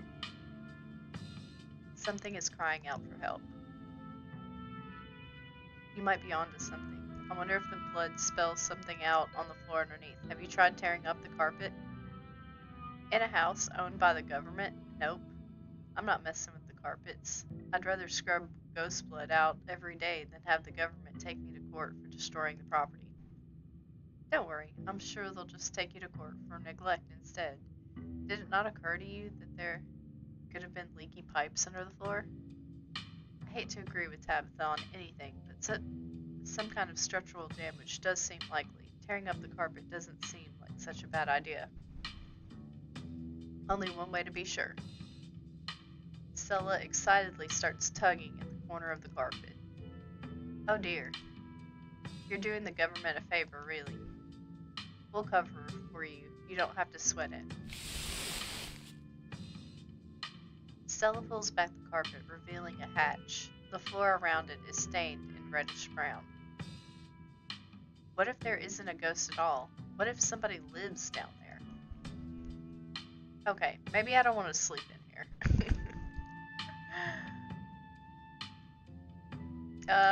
We're going down there, right? Of course we are. This is even better than finding a message. But there's no basement in the house. At least we weren't told about a basement. And look at all that red stuff is coming from underneath. Oh yeah, I feel that this is super haunted. Alright, you've got a basement chock full of ghosts. I can feel it. Still no readings though. None of the equipment has made a sound. Of course not. Y'all know last month was super rainy. It's clearly been a long time since anyone stepped foot in the basement or crawl space or whatever is underneath that hatch. There must be a leak that flooded the whole area under the house. The water dissolved the caulk around the edge and leaked through the carpet. It's red because North Carolina has red-ass dirt. It's simple as that. It's not Not mud, it's blood. Human blood. I tested it. Well, you tested it wrong. It can't be blood, right? You've got a muddy floor, and that's why it's so cold in here too. There's wet dirt under the house. Congratulations, we solved your ghost problem. No way. There's an old hatch in the floor that someone tried to seal up. We're not leaving until we know what's down there. I'm with Stella. This is my room, and I need to know what's down there. Have you considered they may have tried sealing it up because it's unsafe? Uh-oh. Do you think the flooding could have made the house unstable? I'm all in on ghost hunting, but I don't know if I could crawl into another dangerous crevice. I'm going for it. Oh shit. You come to in Oscar's living room. You can't tell what time it is, and your friends are nowhere in sight. At least physically, this is Oscar's living room. Spiritually and mentally, you've been ripped away to some other place. The building feels colder, and there's something about the air that feels wrong. It's stale, with an undercurrent of mold and earth. It makes you feel claustrophobic, as though you're in a coffin. Even breathing depletes what little oxygen you have left.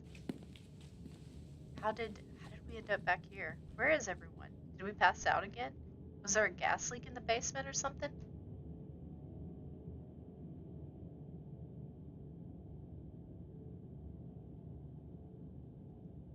Okay, what the hell's going on?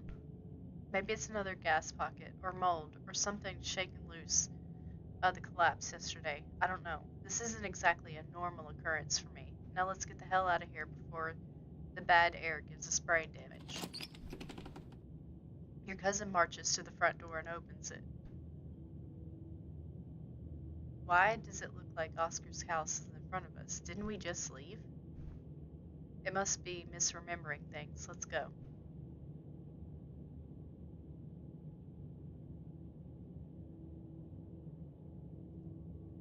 No, you're right. There shouldn't be a door there. Clearly, whatever's in the basement is messing with our heads. We just left Oscar's house. The library has to be on the other side of that door.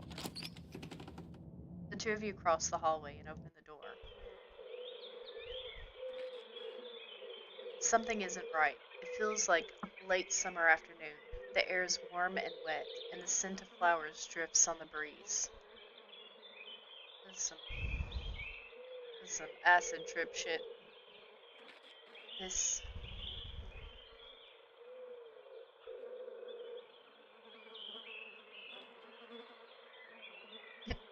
Pinch Tabitha. Please tell me that I'm not the only one seeing that scratchy shadow in the distance. You're not. What the hell is that thing? Am I having a stroke? Are you having a stroke? Are we both having the same stroke at the same time? Yes. Yes, Tabitha. We're stroking out. Same stroke at the same time. One stroke, two bodies.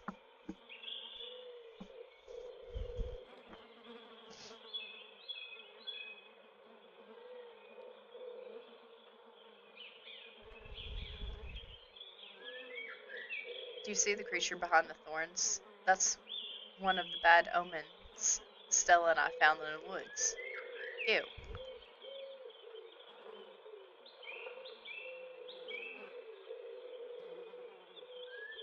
Did we die?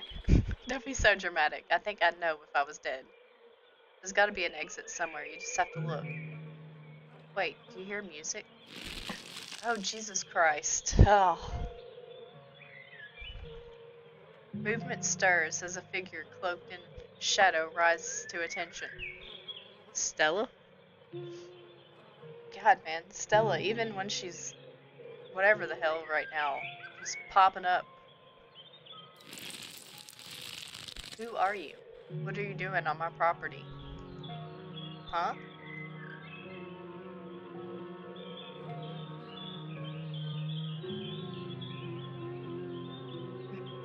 Eddie, it's Charles.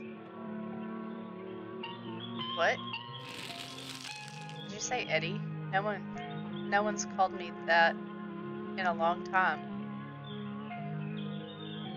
It's Edwardine now. I'm not a child anymore. You gotta be kidding me. This is the lover. What are you talking about? Part of me that lets me know who other people are saying that this is the lover.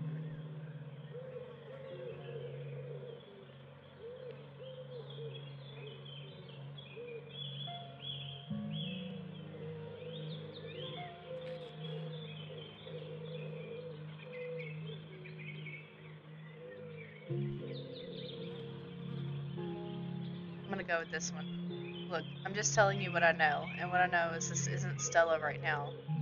This is the lover. Okay, fine. I'm just gonna pretend that you didn't say anything then. I wish I could say the same. You should have stayed gone. And you absolutely shouldn't have showed up here of all places. If you're caught, I don't think you understand what Father might do.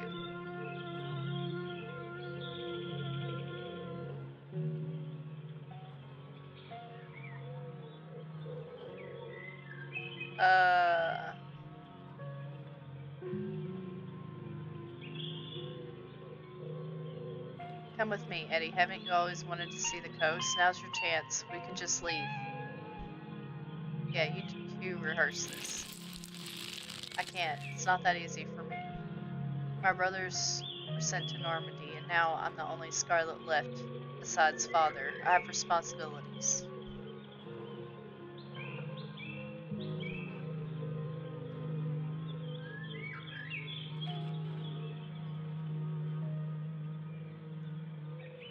Edwardine Scarlet, do you know the name? Of course I do. She's our great-grandmother, and Stella knows that. But even if this is some kind of possession, there's no way it's her ghost. Edwardine died on the estate. There's no reason she'd be haunting the annex. You should just get out of town while you still can. Whatever you came back for, it's not worth it.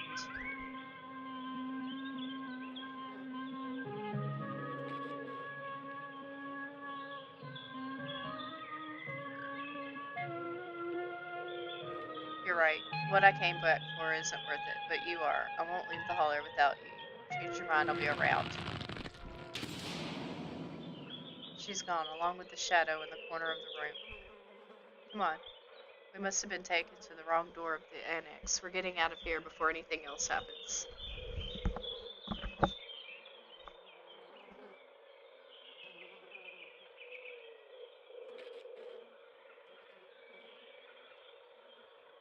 We should hold hands for safety. Not because either of us are scared. Come on, Tabitha, hold my hand. Actually, that might be a good idea. Not only because I don't want us to get separated. She takes her hand. Hers trembles slightly in yours. Let's go back, alright? Aw, we're bonding. The two of you turn back the way you came. Where did the annex go? Let's try the door. But there can't be anything behind it. It's just standing there. You ignore her, walking forward and reaching for the doorknob. Well, this room isn't any better. I don't like this room. Bells ring as a cacophony rages within outside. The door in front of you pulsates as figures unseen bang against it. The shaded figure from the garden sits in the corner, ever so slightly more defined.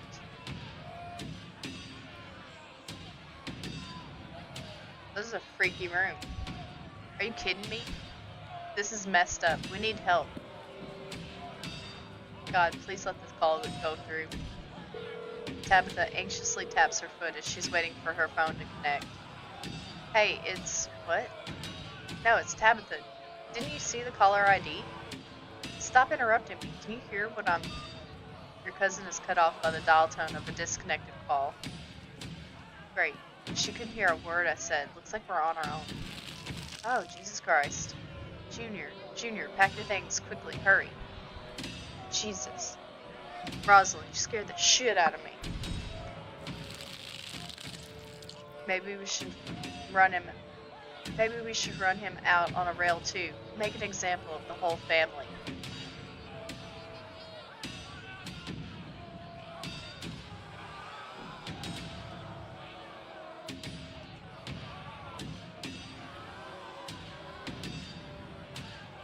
What's going on? Am I gonna have to deal with you doing this all night?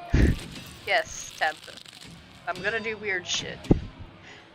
Please, he's only a child. We'll leave peacefully. Just give us a little time. They were only children too. My boy was in there. Why should I give Junior here all the time in the world to gather his little toys and fancy clothes? My boy didn't have that kind of luxury. Oh.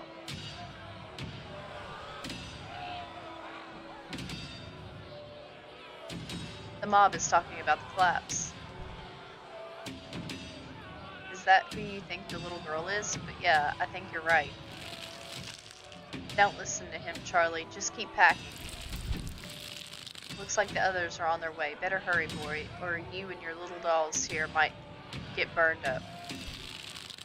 And as for you, lady, what makes you think you're going to be keeping any of those valuables you're packing in a fine suitcase of yours?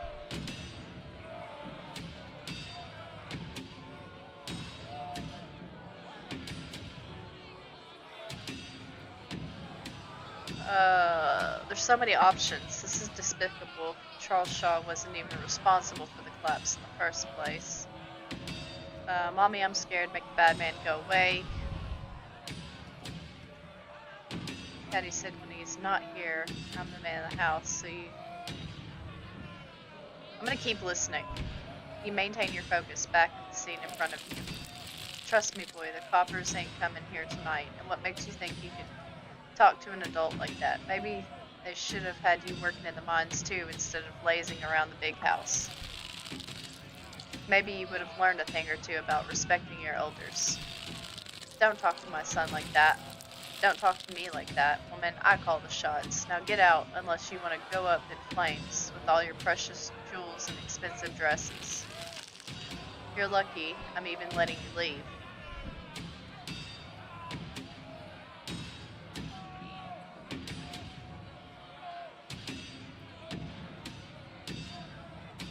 It wants revenge on our family. That's why we aren't possessed. But neither of us have done anything wrong. It's been over 100 years since the collapse. It's okay, Charlie. You can make new ones, even better than these. It's good for him. You shouldn't be playing with dolls anyway. Now you're gonna have to earn your keep, just like the rest of us, boy. No more big inheritance for you. The mother and the mob are whisked away, leaving you and Tabitha in the empty room.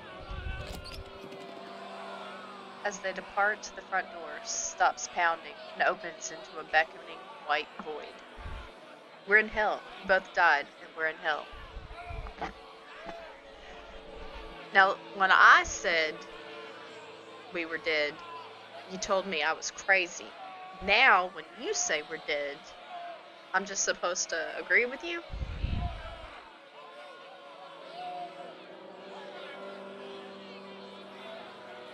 Pull yourself together. You're right. I guess we're not getting out of here until we do what it wants, and I think it wants us to go through that pounding door, shall we?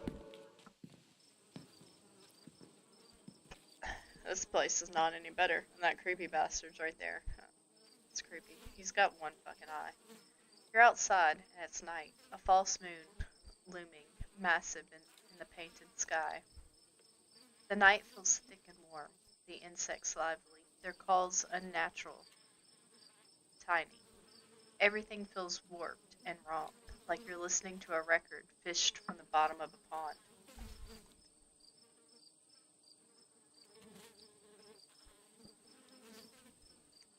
Probably. What magic words do we have to say to get you to let us go? We're sorry, okay? Whatever our family did to piss you off so much, we're sorry. Oh, fuck it up. You poor dear. I've been keeping track of you scuttling around town like a tomcat. You've fallen hard for Miss Edwardina, haven't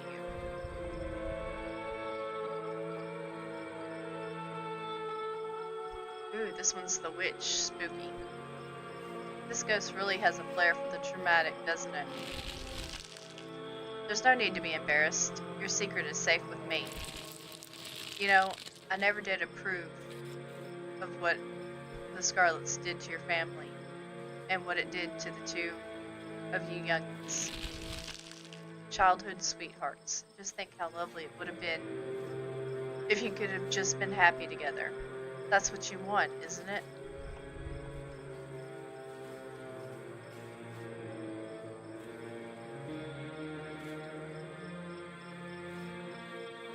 You quietly let the figure continue. I'm sure by now you realize the young lady doesn't plan on leaving with you. But it's not for the lack of desire, as you well know. It's Enoch. Even if you dragged her over the town limits, his hold over here would make sure neither of you would ever be happy again. Just think of what happened to your poor mother and father. Do you want that to be the two of you?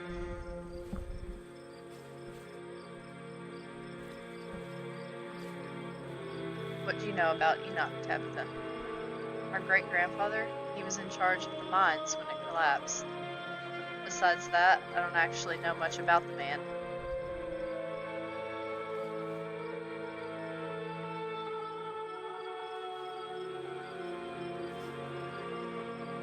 You quietly let the figure continue. The powers at work here are stronger than ever, than even your love could withstand. You need to break the bonds holding you here. Then you can both go free. No more misfortune. Not for you. Not for anyone else. Bold enough to set foot outside the holler. The witch mimes handing you something, though her hands are empty. Everything you need to know is on that map.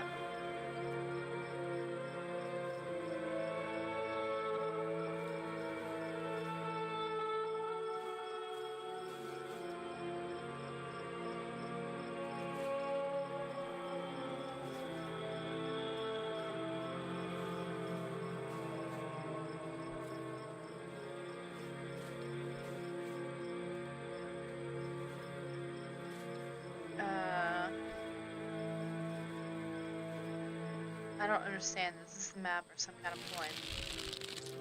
That's where you find them. You need her there, and be careful. Good luck to the both of you. I hope you get your happiness. And then she's gone.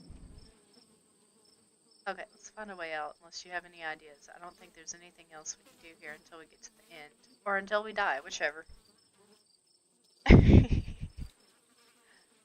I don't know what that is. Before the two of you can leave, a smell hits you. Sweating, suffocating flesh, with a tinge of whatever that is, and stomach-churning scent of decay. There you are. It's Wayne! Wayne has come for us. Oh my god. I would have found you sooner, but the resonance clearly doesn't want me here. It doesn't seem to have the same issue with these miserable little parasites. He smushed a ditchling.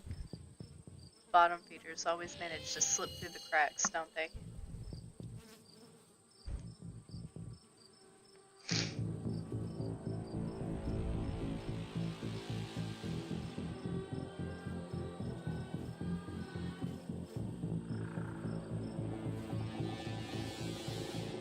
How did she get in here?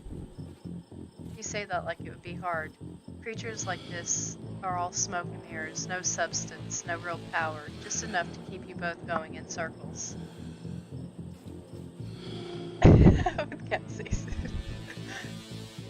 Tabitha grasps your arm, her grip tight and nervous. We're getting out of here. What an unfortunate situation you've been dragged into, Willow. I don't think that girl is any good for you. Stella, was that her name? Seems she's skilled at finding trouble. Maybe I should pay her a visit soon, if she makes it out of here alive. Tabitha bolts for the underbrush, desperately pulling you along. Stella?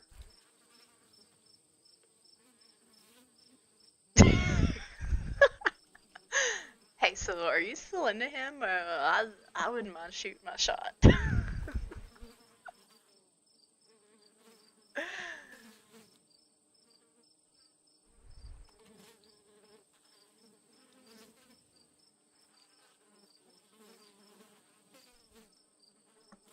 Hey, are you okay? That couldn't have been easy for you to see him. I'm really not. I'm sorry. Can we just leave and pretend we didn't see anything, please? The two of you step out from the brush and into a long wooden corridor lined with bottles and rails. That's unsettling. Jesus Christ, Zane. A figure rises to attention, blocking the way. I'm afraid he doesn't have long. If there's anything you need to say to him, I'd say it now.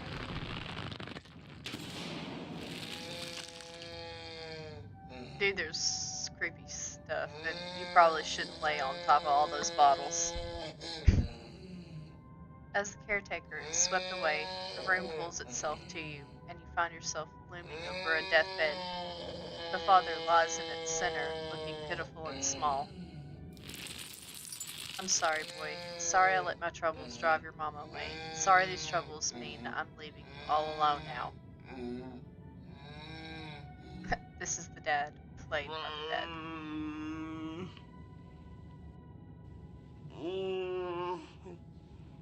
You quietly wait and let the spirit continue. Damn it, Junior, how many times do I have to tell you? I tried to stop it from happening, but the damn snake, Enoch, went behind my back. Oh, what bullshit.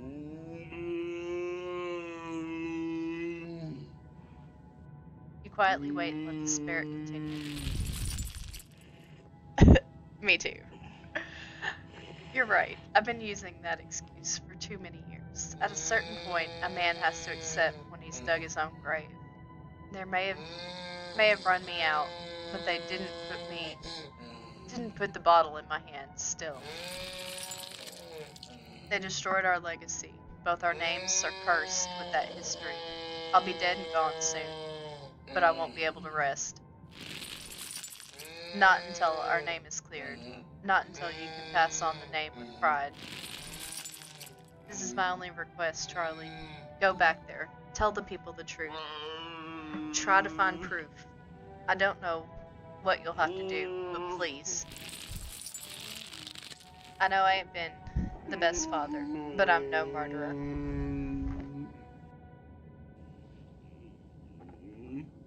Always good at the prologue, right?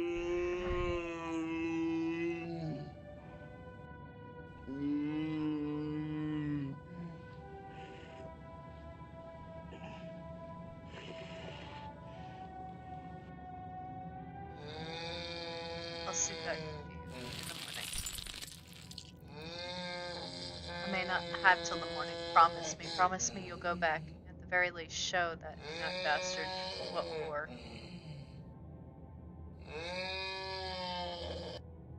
Promise I'll go back. Okay, bye.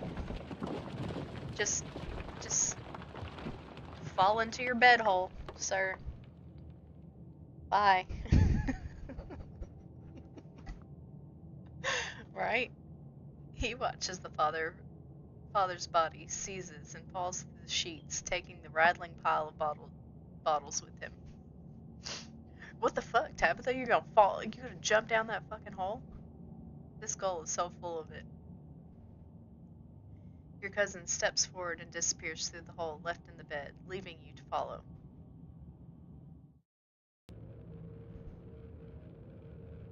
That is unsettling. You find yourself pressed uncomfortably against the trestle. A small castle sits off to one side of the wall, and the bars of a prison loom over both all of it and all of you. Friggin' Avery. Little unicorn. Climbing up the trestle again. How very Romeo and Juliet of you. No need to run off. I won't tell the old man. Though you've gotten sloppy, you should try to be more careful if you don't want him putting you in an early grave.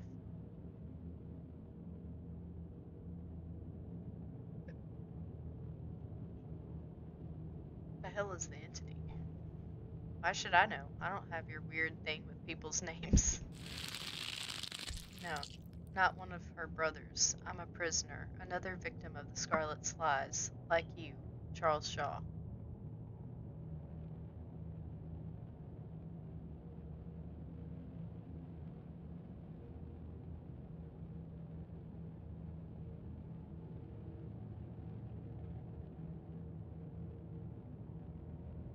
Quietly wait for the spirit to continue. A mere generation makes no difference. His blood runs in your veins, does it not? And now it runs in hers. Yes, it seems. Your little trysts bore fruit, and oh, will you ever be in trouble when the old man finds out? Tabitha's eyes grow wide.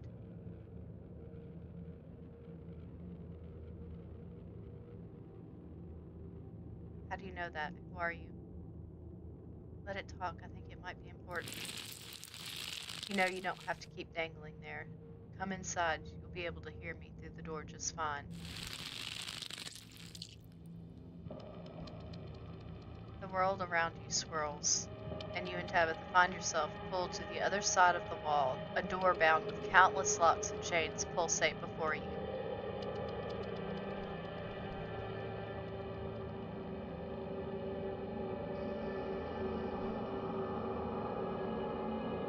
You maintain your silence.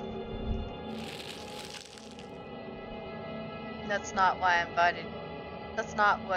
I invited you in for. I couldn't escape, even with your help. I merely wanted to offer a warning. Leave town now.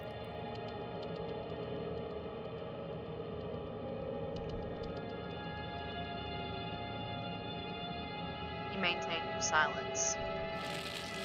You cannot take her with you. It's not possible. You can always stay and die. But if I were you, I would use my healthy legs and run far away from Scarlet Hollow as possible. I hear the beaches are nice. Why don't you take a permanent vacation there?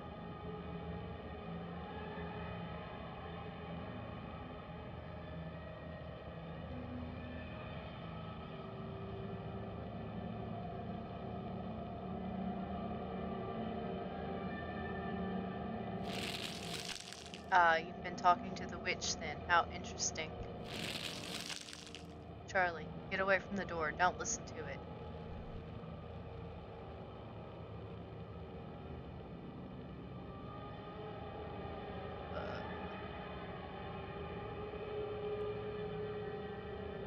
Eddie, are you pregnant? How does it know that? This is too much. I just want to go home. Do you feel sick? I feel sick.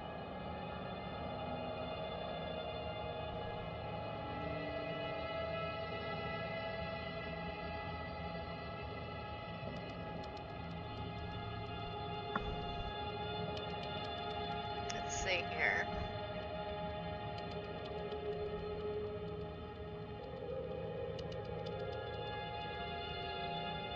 Tabitha turns to leave as you quietly stare ahead. Come on, the quicker we get through this, the quicker we'll be out of the ghost place. You and Tabitha walk after Scylla into the darkness. Oh, that's more unsettling. You and your cousin find yourself crouched under the large table. The lover stares through you, and indecipherable murmurs and shuffling feet echo from the ends of the table. I don't know why, but this feels so much worse than the last room. They're so lovely. Are you sure I can keep one? You must have worked very hard on them.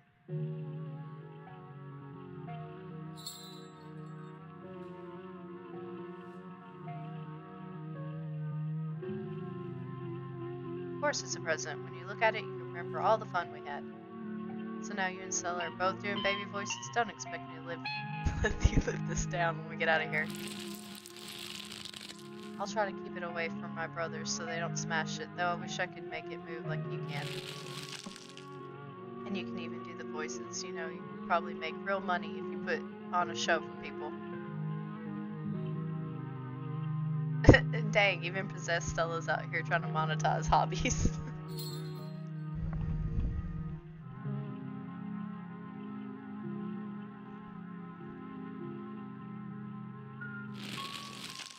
A traveling show, and you want me to be there too? Oh, could we go to towns along with the beach? I've heard the Outer Banks are the most beautiful place in the world.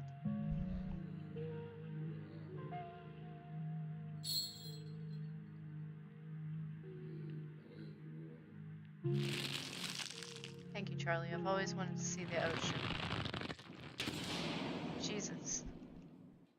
Whose feet are those? There. Are you done now, Charlie? Can we leave? Everything crashes to a thunderous black before you or Tabitha can get another word. Oh, okay. Fuck a river. This is freaky.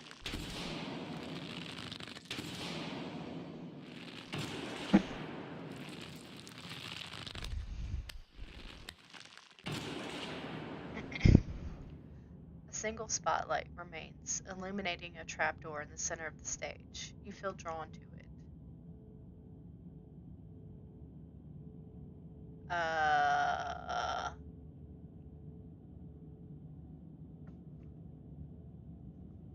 Partially want to open it.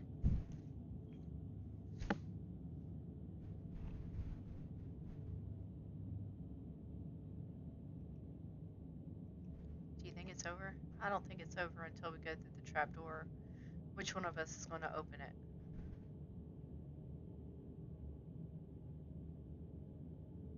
Why are you even asking me? Are you scared? Of course I'm scared. Okay. So am I.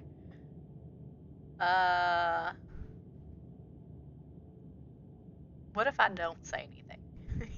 You stand in quiet silence, hoping Tabitha decides to open the trapdoor herself. Okay, fine, I'm not scared. Oh, fuck, it opens all by itself. That's horrifying. I didn't need that in my life. Oh god. This is so much worse than opening it ourselves. I know, I just said that. You and Tabitha are shoved from behind and tumble through the hatch.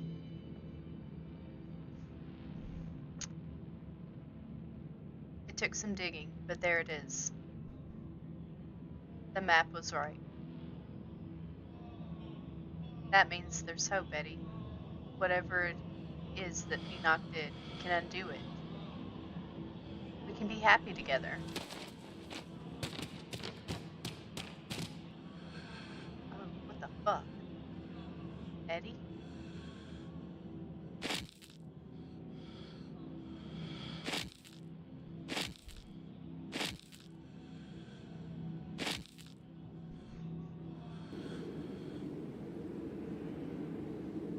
Oh god, I'm sorry. Your cousin violently heaves into the void, but nothing comes up. There's nothing here. This place is completely empty.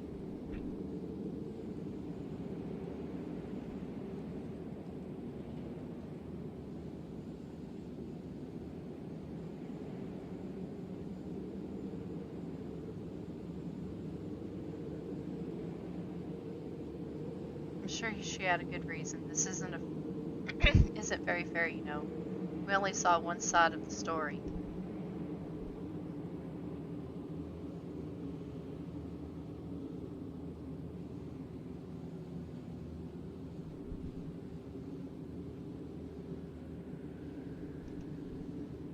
You leave Tabitha with the last word. Oh, what now? Do you repent? Do you repent for your crimes?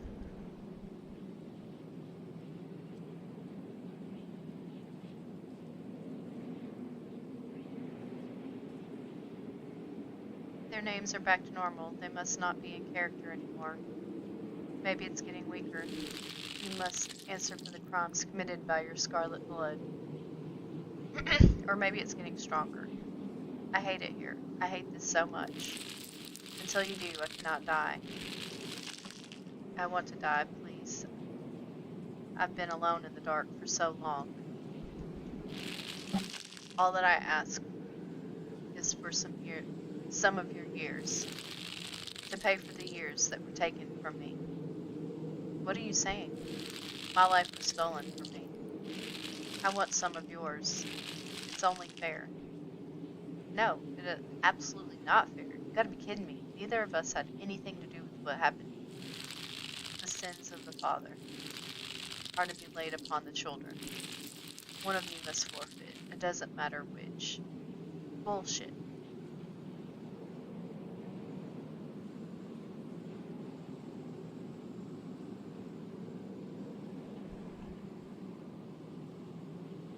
You can't actually make either of us do anything, can you? I can keep you here. And I can do whatever I want with them. You can refuse. But if you do, then I will stay. I will stay until I get what I'm owed. I don't understand. You will live a shorter, and I will finally be satisfied. I will have justice. I will finally die. I will leave this house at last.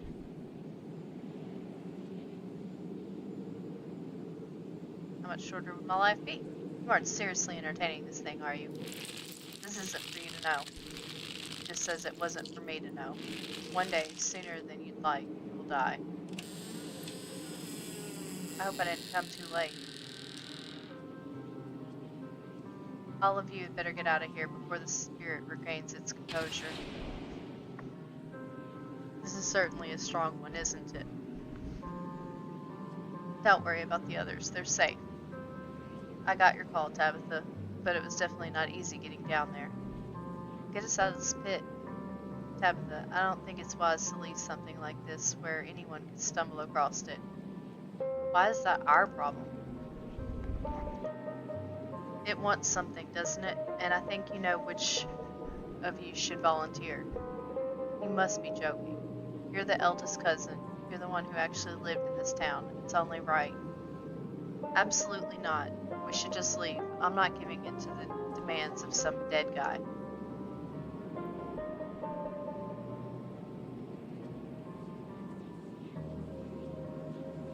I'm with Tabitha. Neither of us owe the ghosts a damn thing. We're leaving. Tabitha, are you sure you want to leave this business unfinished? Absolutely. This is not our problem. If you think it's the best course of action, yes, I can get you out. It's only a question of seeing through the illusion. We're in a basement. Even if all your senses are telling you otherwise, try closing your eyes and remembering where you are. You do as she says, closing your eyes. Suddenly the sound and tactile sensations of the spirit realm feel more distant, as though you've partially awoken for a terrible dream. Good. Now feel for the stairs. You fumble in the darkness, grasping the air in front of you. Your palm meets wood with a solid thunk. It's the staircase. You can feel it under your hand. I found it. You begin your ascent. Good work, you two. You're doing great. You place a confident foot on the floor of what you assume must be Rosalind's room. You open your eyes, seeing what feels like a superposition of real and the fake. Superimposed. That's what I meant to say. Don't let it trick you again. Its powers are already struggling to maintain their grip on you. You continue. You feel the door frame under your palm, and then the sturdy walls of the hallway beyond. We're almost out. I knew it. I knew this ghost wasn't a big deal. It's only faltering now because it's exhausted. Don't underestimate the spirit, Tabitha. You stumble in the corridor between the annex and the library. The real world swims closer and closer back into focus. The doors. Come on, we're almost there. You and Tabitha fall toward the entrance, your legs still unsure of the ground beneath you, and the doors fly open. You're outside. It's real this time. The cool autumn breeze blows small piles of dead, dried leaves across the steps of the library. I'm gonna peace out. Back-to-back encounters with my own mortality. I've got a lot to ponder. See you, Rosalind. See you, Alexis. Zane walks off down the road. Finally, we're out of the funhouse. But the spirit remains. It would have been so much better to banish the thing. It spread from the annex to the entire building. Anyone who sets foot in there might be subject to its torment. Not my problem, and not Willow's problem. I don't want anyone else in town to experience that. That was awful. My bones were not bent to bend that way. I've never been so sore in my life. We'll board the place up and say there was a gas leak. There, fixed it. Rosalind's pain meds are in there. I hope Dr. Kelly is still awake. We need replacements right away, especially after everything that happened. And we'll have to figure out where we're going to stay. This was such a disaster. You and Rosalind could always stay with us. That's a very kind offer, Alexis. I'm afraid the stairs would be too much for Rosalind. And I wouldn't want to impose on your parents like that. It's a lot to ask. I can figure this out.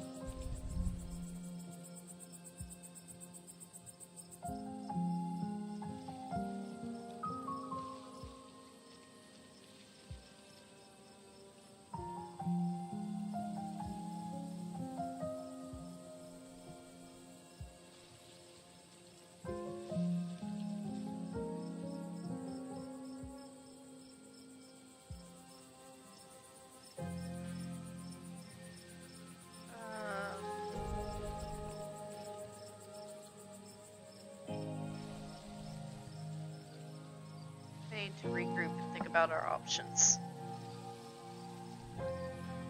I get that, but until we figure something out, the library is now a dangerous space that we're just leaving there. Unfortunately, it seems the spirit has only grown stronger since you made your choice.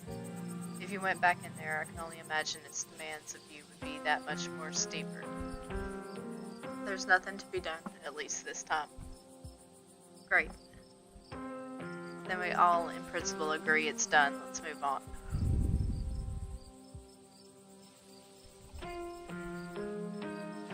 Any ideas? Your cousin grumbles. I don't usually do this kind of thing. The properties we own are for the miners, but there is a house that's vacant right now that might be suitable. You know, the old Maxwell place? What? You can't be serious. That place is falling apart. Look, I'll tell you what. I won't even make you pay rent for the first month. Consider it repayment for not literally giving up my soul to get rid of a ghost that wasn't causing any problems until the two of you lived there. That's funny. I thought it was your family that pissed off the ghost. Your cousin furiously pulls out a keyring before picking one off and handing it to Oscar. Thank you. It really means a lot. Now, if y'all don't mind, I'm going home. I think I've had enough social interaction for my lifetime tonight. Finish up whatever you have to do here. I'll wait in the car. Tabitha doesn't wait for you to respond, pushing past you and heading toward the car. To think the ghosts were actually real. Stella's got to be over the moon right now. Actually, wait, where is Stella? Oh, she's standing there by herself. This isn't like her.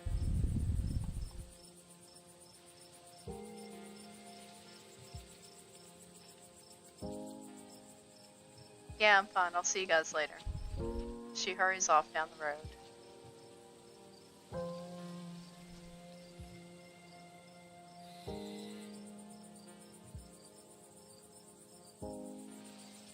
What if she's still possessed? Like maybe the ghost left a piece of itself in her so it spread to other places. I think she's just having a hard time. Should we go after her? I think she just needs some time to herself. Stella never has been the kind to share her burdens, and I doubt that'll change just because somebody goes chasing after her. If anything, it'll just make her clam up even more. She's a strong girl. She'll be okay. And my daughter's right. While the spirit remains, I don't believe it followed any of you out here. I'm honestly surprised she and Zane are the only ones heading out right now. You've all been through something awful. Each and every one of you needs rest. Especially you. We don't want that cold of yours to get worse. What a disaster the whole night's been. I had no idea it would turn out this way. I'm so sorry. Stop apologizing, Dad. We're the ones who don't have a house anymore. We don't even have the library now.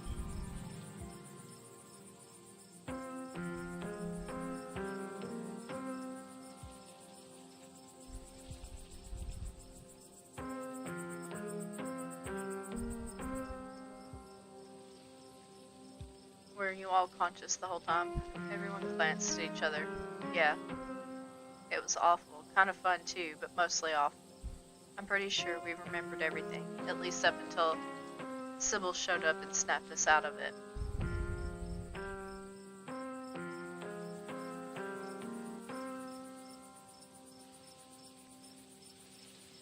We can always board it up until the ghost goes away, right? The mines were boarded up.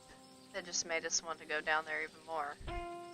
We can't just tell them it's mega haunted. Even if folks believed us, they'll just make them want to investigate for themselves. Maybe Tabitha had the right idea. Maybe we'll just say it's a gas leak. I gotta get some water. My voice is dying.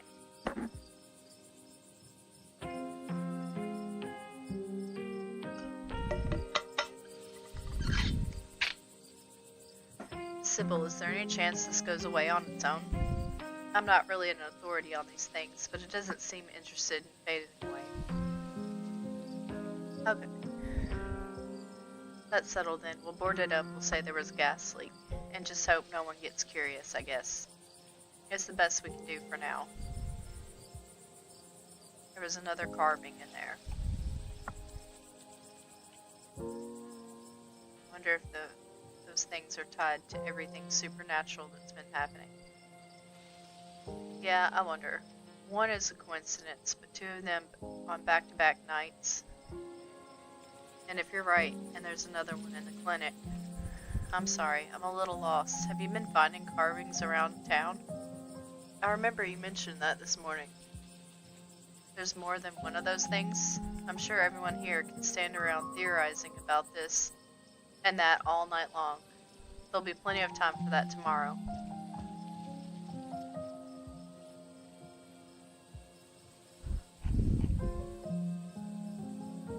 I ran into Wayne in one of those rooms, and he vaguely threatened Stella if I kept poking around. Wait, are you serious? That Creed threatened her? Should we be worried about her?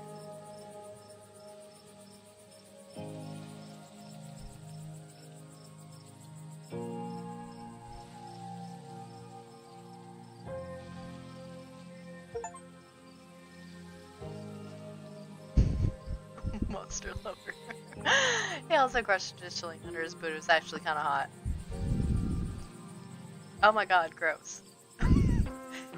Don't you judge me, bitch. Ew. You judgy bastards. I haven't seen the guy, but I get it. Some people are into the thrill of danger. Did he say anything else to you? We don't need to trouble Willow for any details. No one pay any mind to that man. He's just a drifter. He'll be gone soon enough. In the meantime, steer clear. He won't make trouble.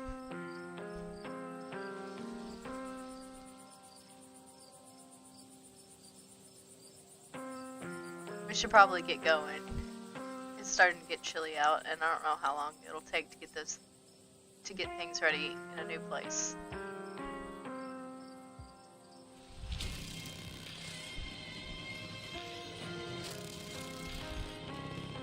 Hello! Hello! Raiders, welcome in. We are toward the end of episode 3.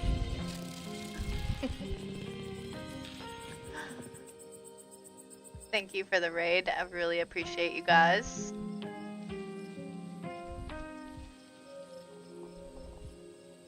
Thank you for the follow, Gloomy.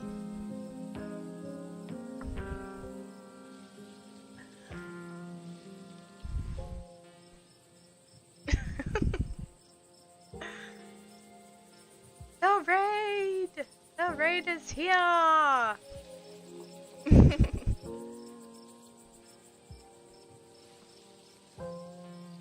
thank you for the follow. I appreciate it very, very much. You guys are awesome. It is going very well. We're toward the end of episode 3 of Scarlet Hollow, and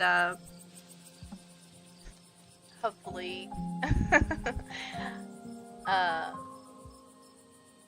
hopefully Friday evening we will finish episode 4. That'll be the next stream night. I'll be over later tonight with some bedding and hot tea, and I'll have Miles bring you some groceries in the morning. Don't be a stranger, and let us know if you need anything. Thank you, that means a lot. I believe it's time for me to get my daughter home as well. But if you haven't been feeling well, you need some rest. Okay. You got a cold, lady. Go to bed. I'll see you tomorrow. But I'm wired. I'm not really wired.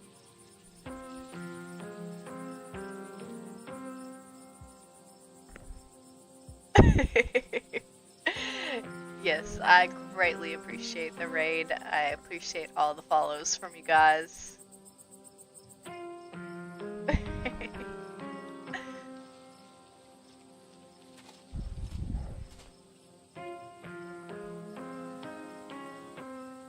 Before I go, Sybil places a hand on your arm, holding you back for a moment. I'm sure you have questions after everything you saw tonight, but let's not get into that here. I think everyone could use a little rest and relaxation right now, including yourself. If you swing by the tea room sometime tomorrow, say early afternoon, you and I can have a little chat. I'll see you then. Sybil leaves you and catches up with her daughter. I guess it's just the 2 of us now.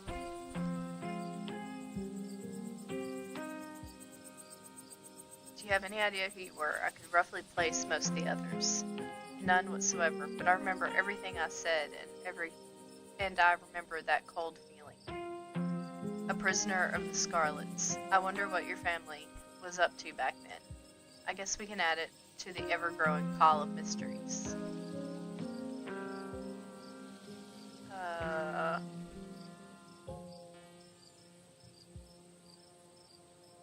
What do you remember? As far as I know, all of it. I might start forgetting soon, but for now it's all fresh.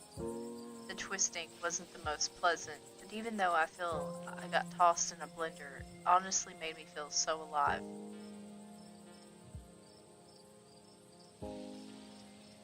I guess I'll see you around. Yeah, I should get going.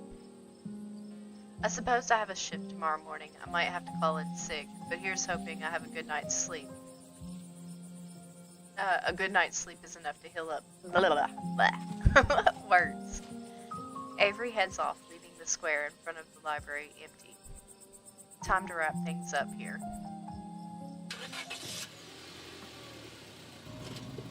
The ride back is nearly silent as you and Tabitha reflect on the night's events and your decision to leave the haunting intact.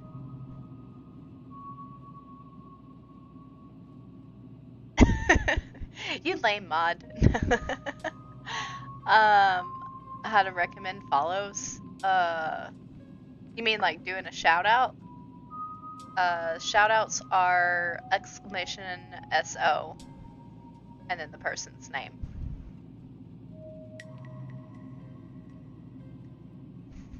Unfortunately, my OBS is set to multi-chat, so I can't do any shout-outs, but I can tell other people how to do it. I'm just Steve Miller.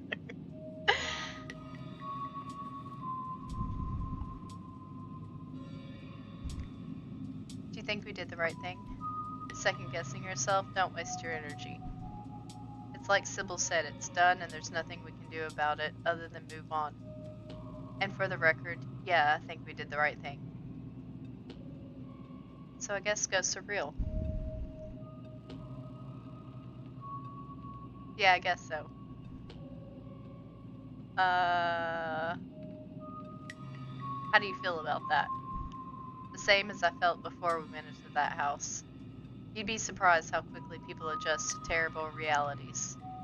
I'd much rather move on from what happened tonight than make a big deal out of it, and I'm sure most of your little friends feel the same way.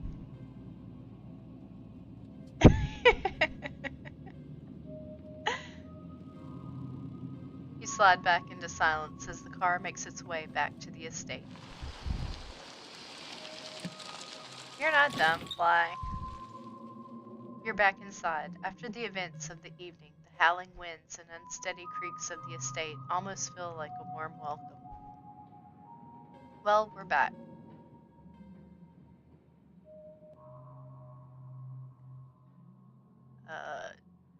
Do you think Stella's gonna be okay, like emotionally? She wandered off back there. I'm worried about her. you're not dumb. Don't worry about it. She has an uncanny way of bouncing back from things. She'll be fine. Here. You're not dumb. Make it. She has an uncanny way of bouncing back from things. She'll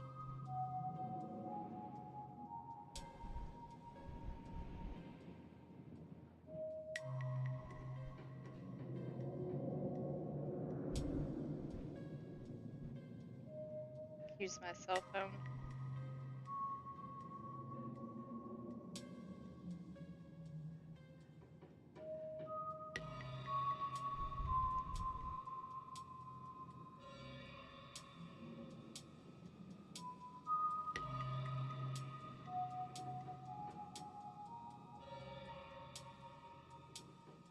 Maybe.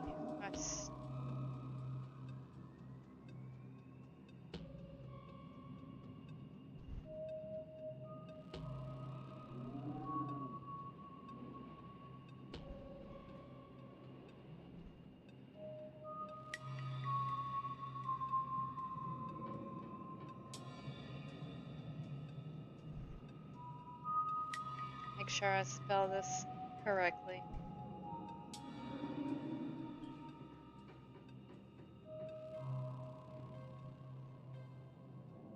There we go.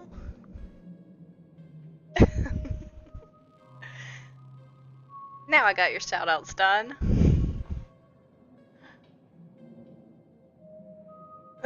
She's my little big sister.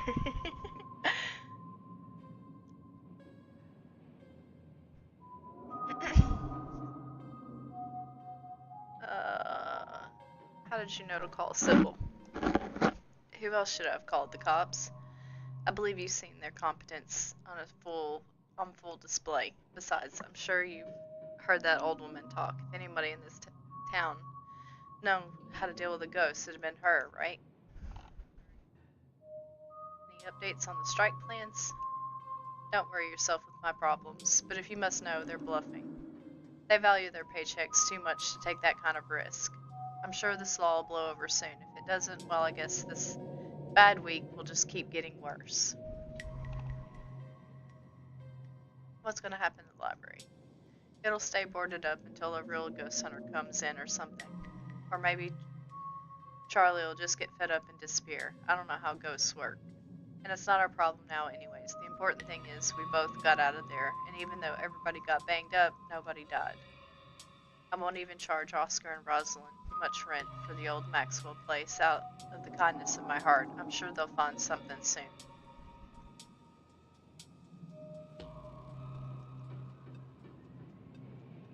Your cousin sighs. What do you want to know? Do you think he'll actually hurt Stella? No, he's a creep. But I don't think he has it in him to hurt her. And I don't know if you noticed, but Stella is irritatingly resourceful. She'll be fine. Why's he following me? He's a creep, stalking his ex's cousin. All the more reason to not talk to him. He's a different man now. Stay away from him.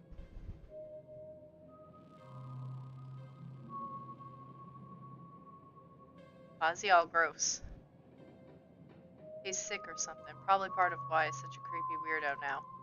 I don't know if it's contagious, but I wouldn't rule it out, so don't go near him. You really don't want me talking to him. What does he know that you're afraid I'll find out? I just know him. Please trust me when I say he's bad news.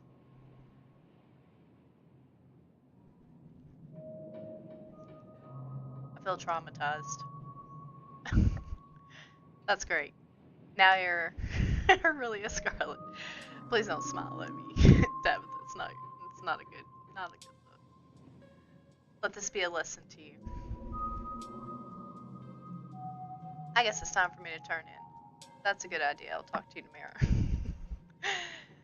Don't keep poking around looking for trouble. You just have to make it to the funeral. 4 more days, that's all. And then the bus comes.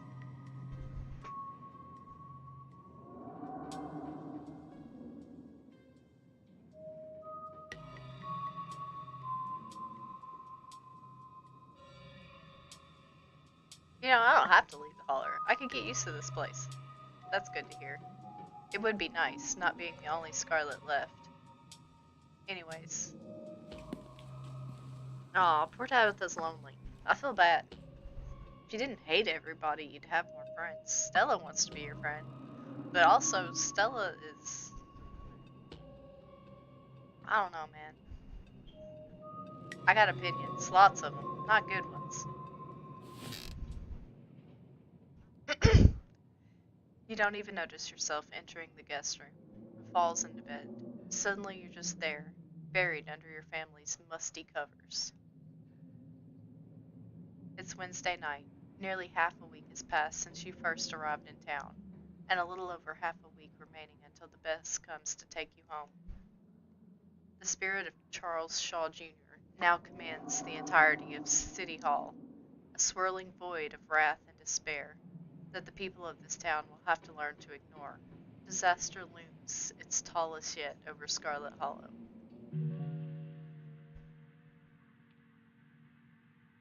Right? Oh.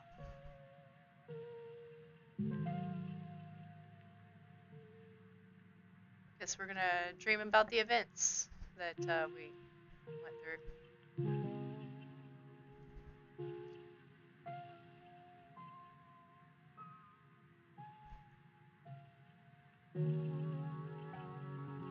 Like, to a degree, I get it. And I feel really bad. Oh, God.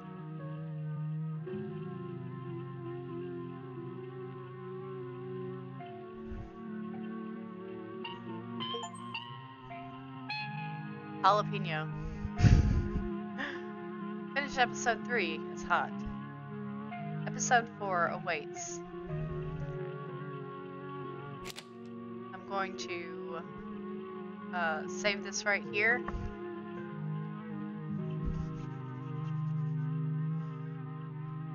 Let's see.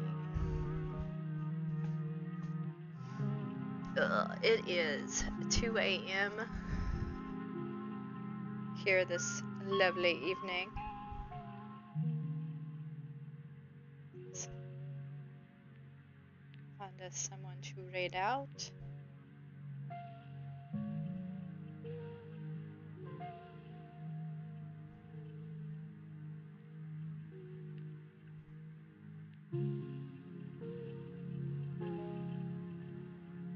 I'm going to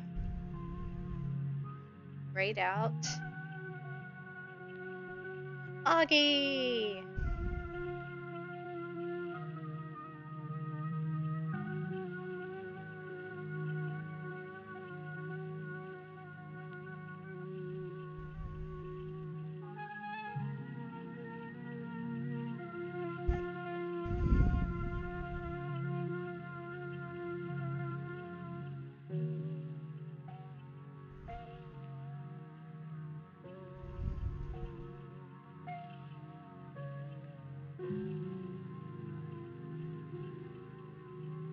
Because he is such a sweet person. And I hope you guys will give him a follow. Good night.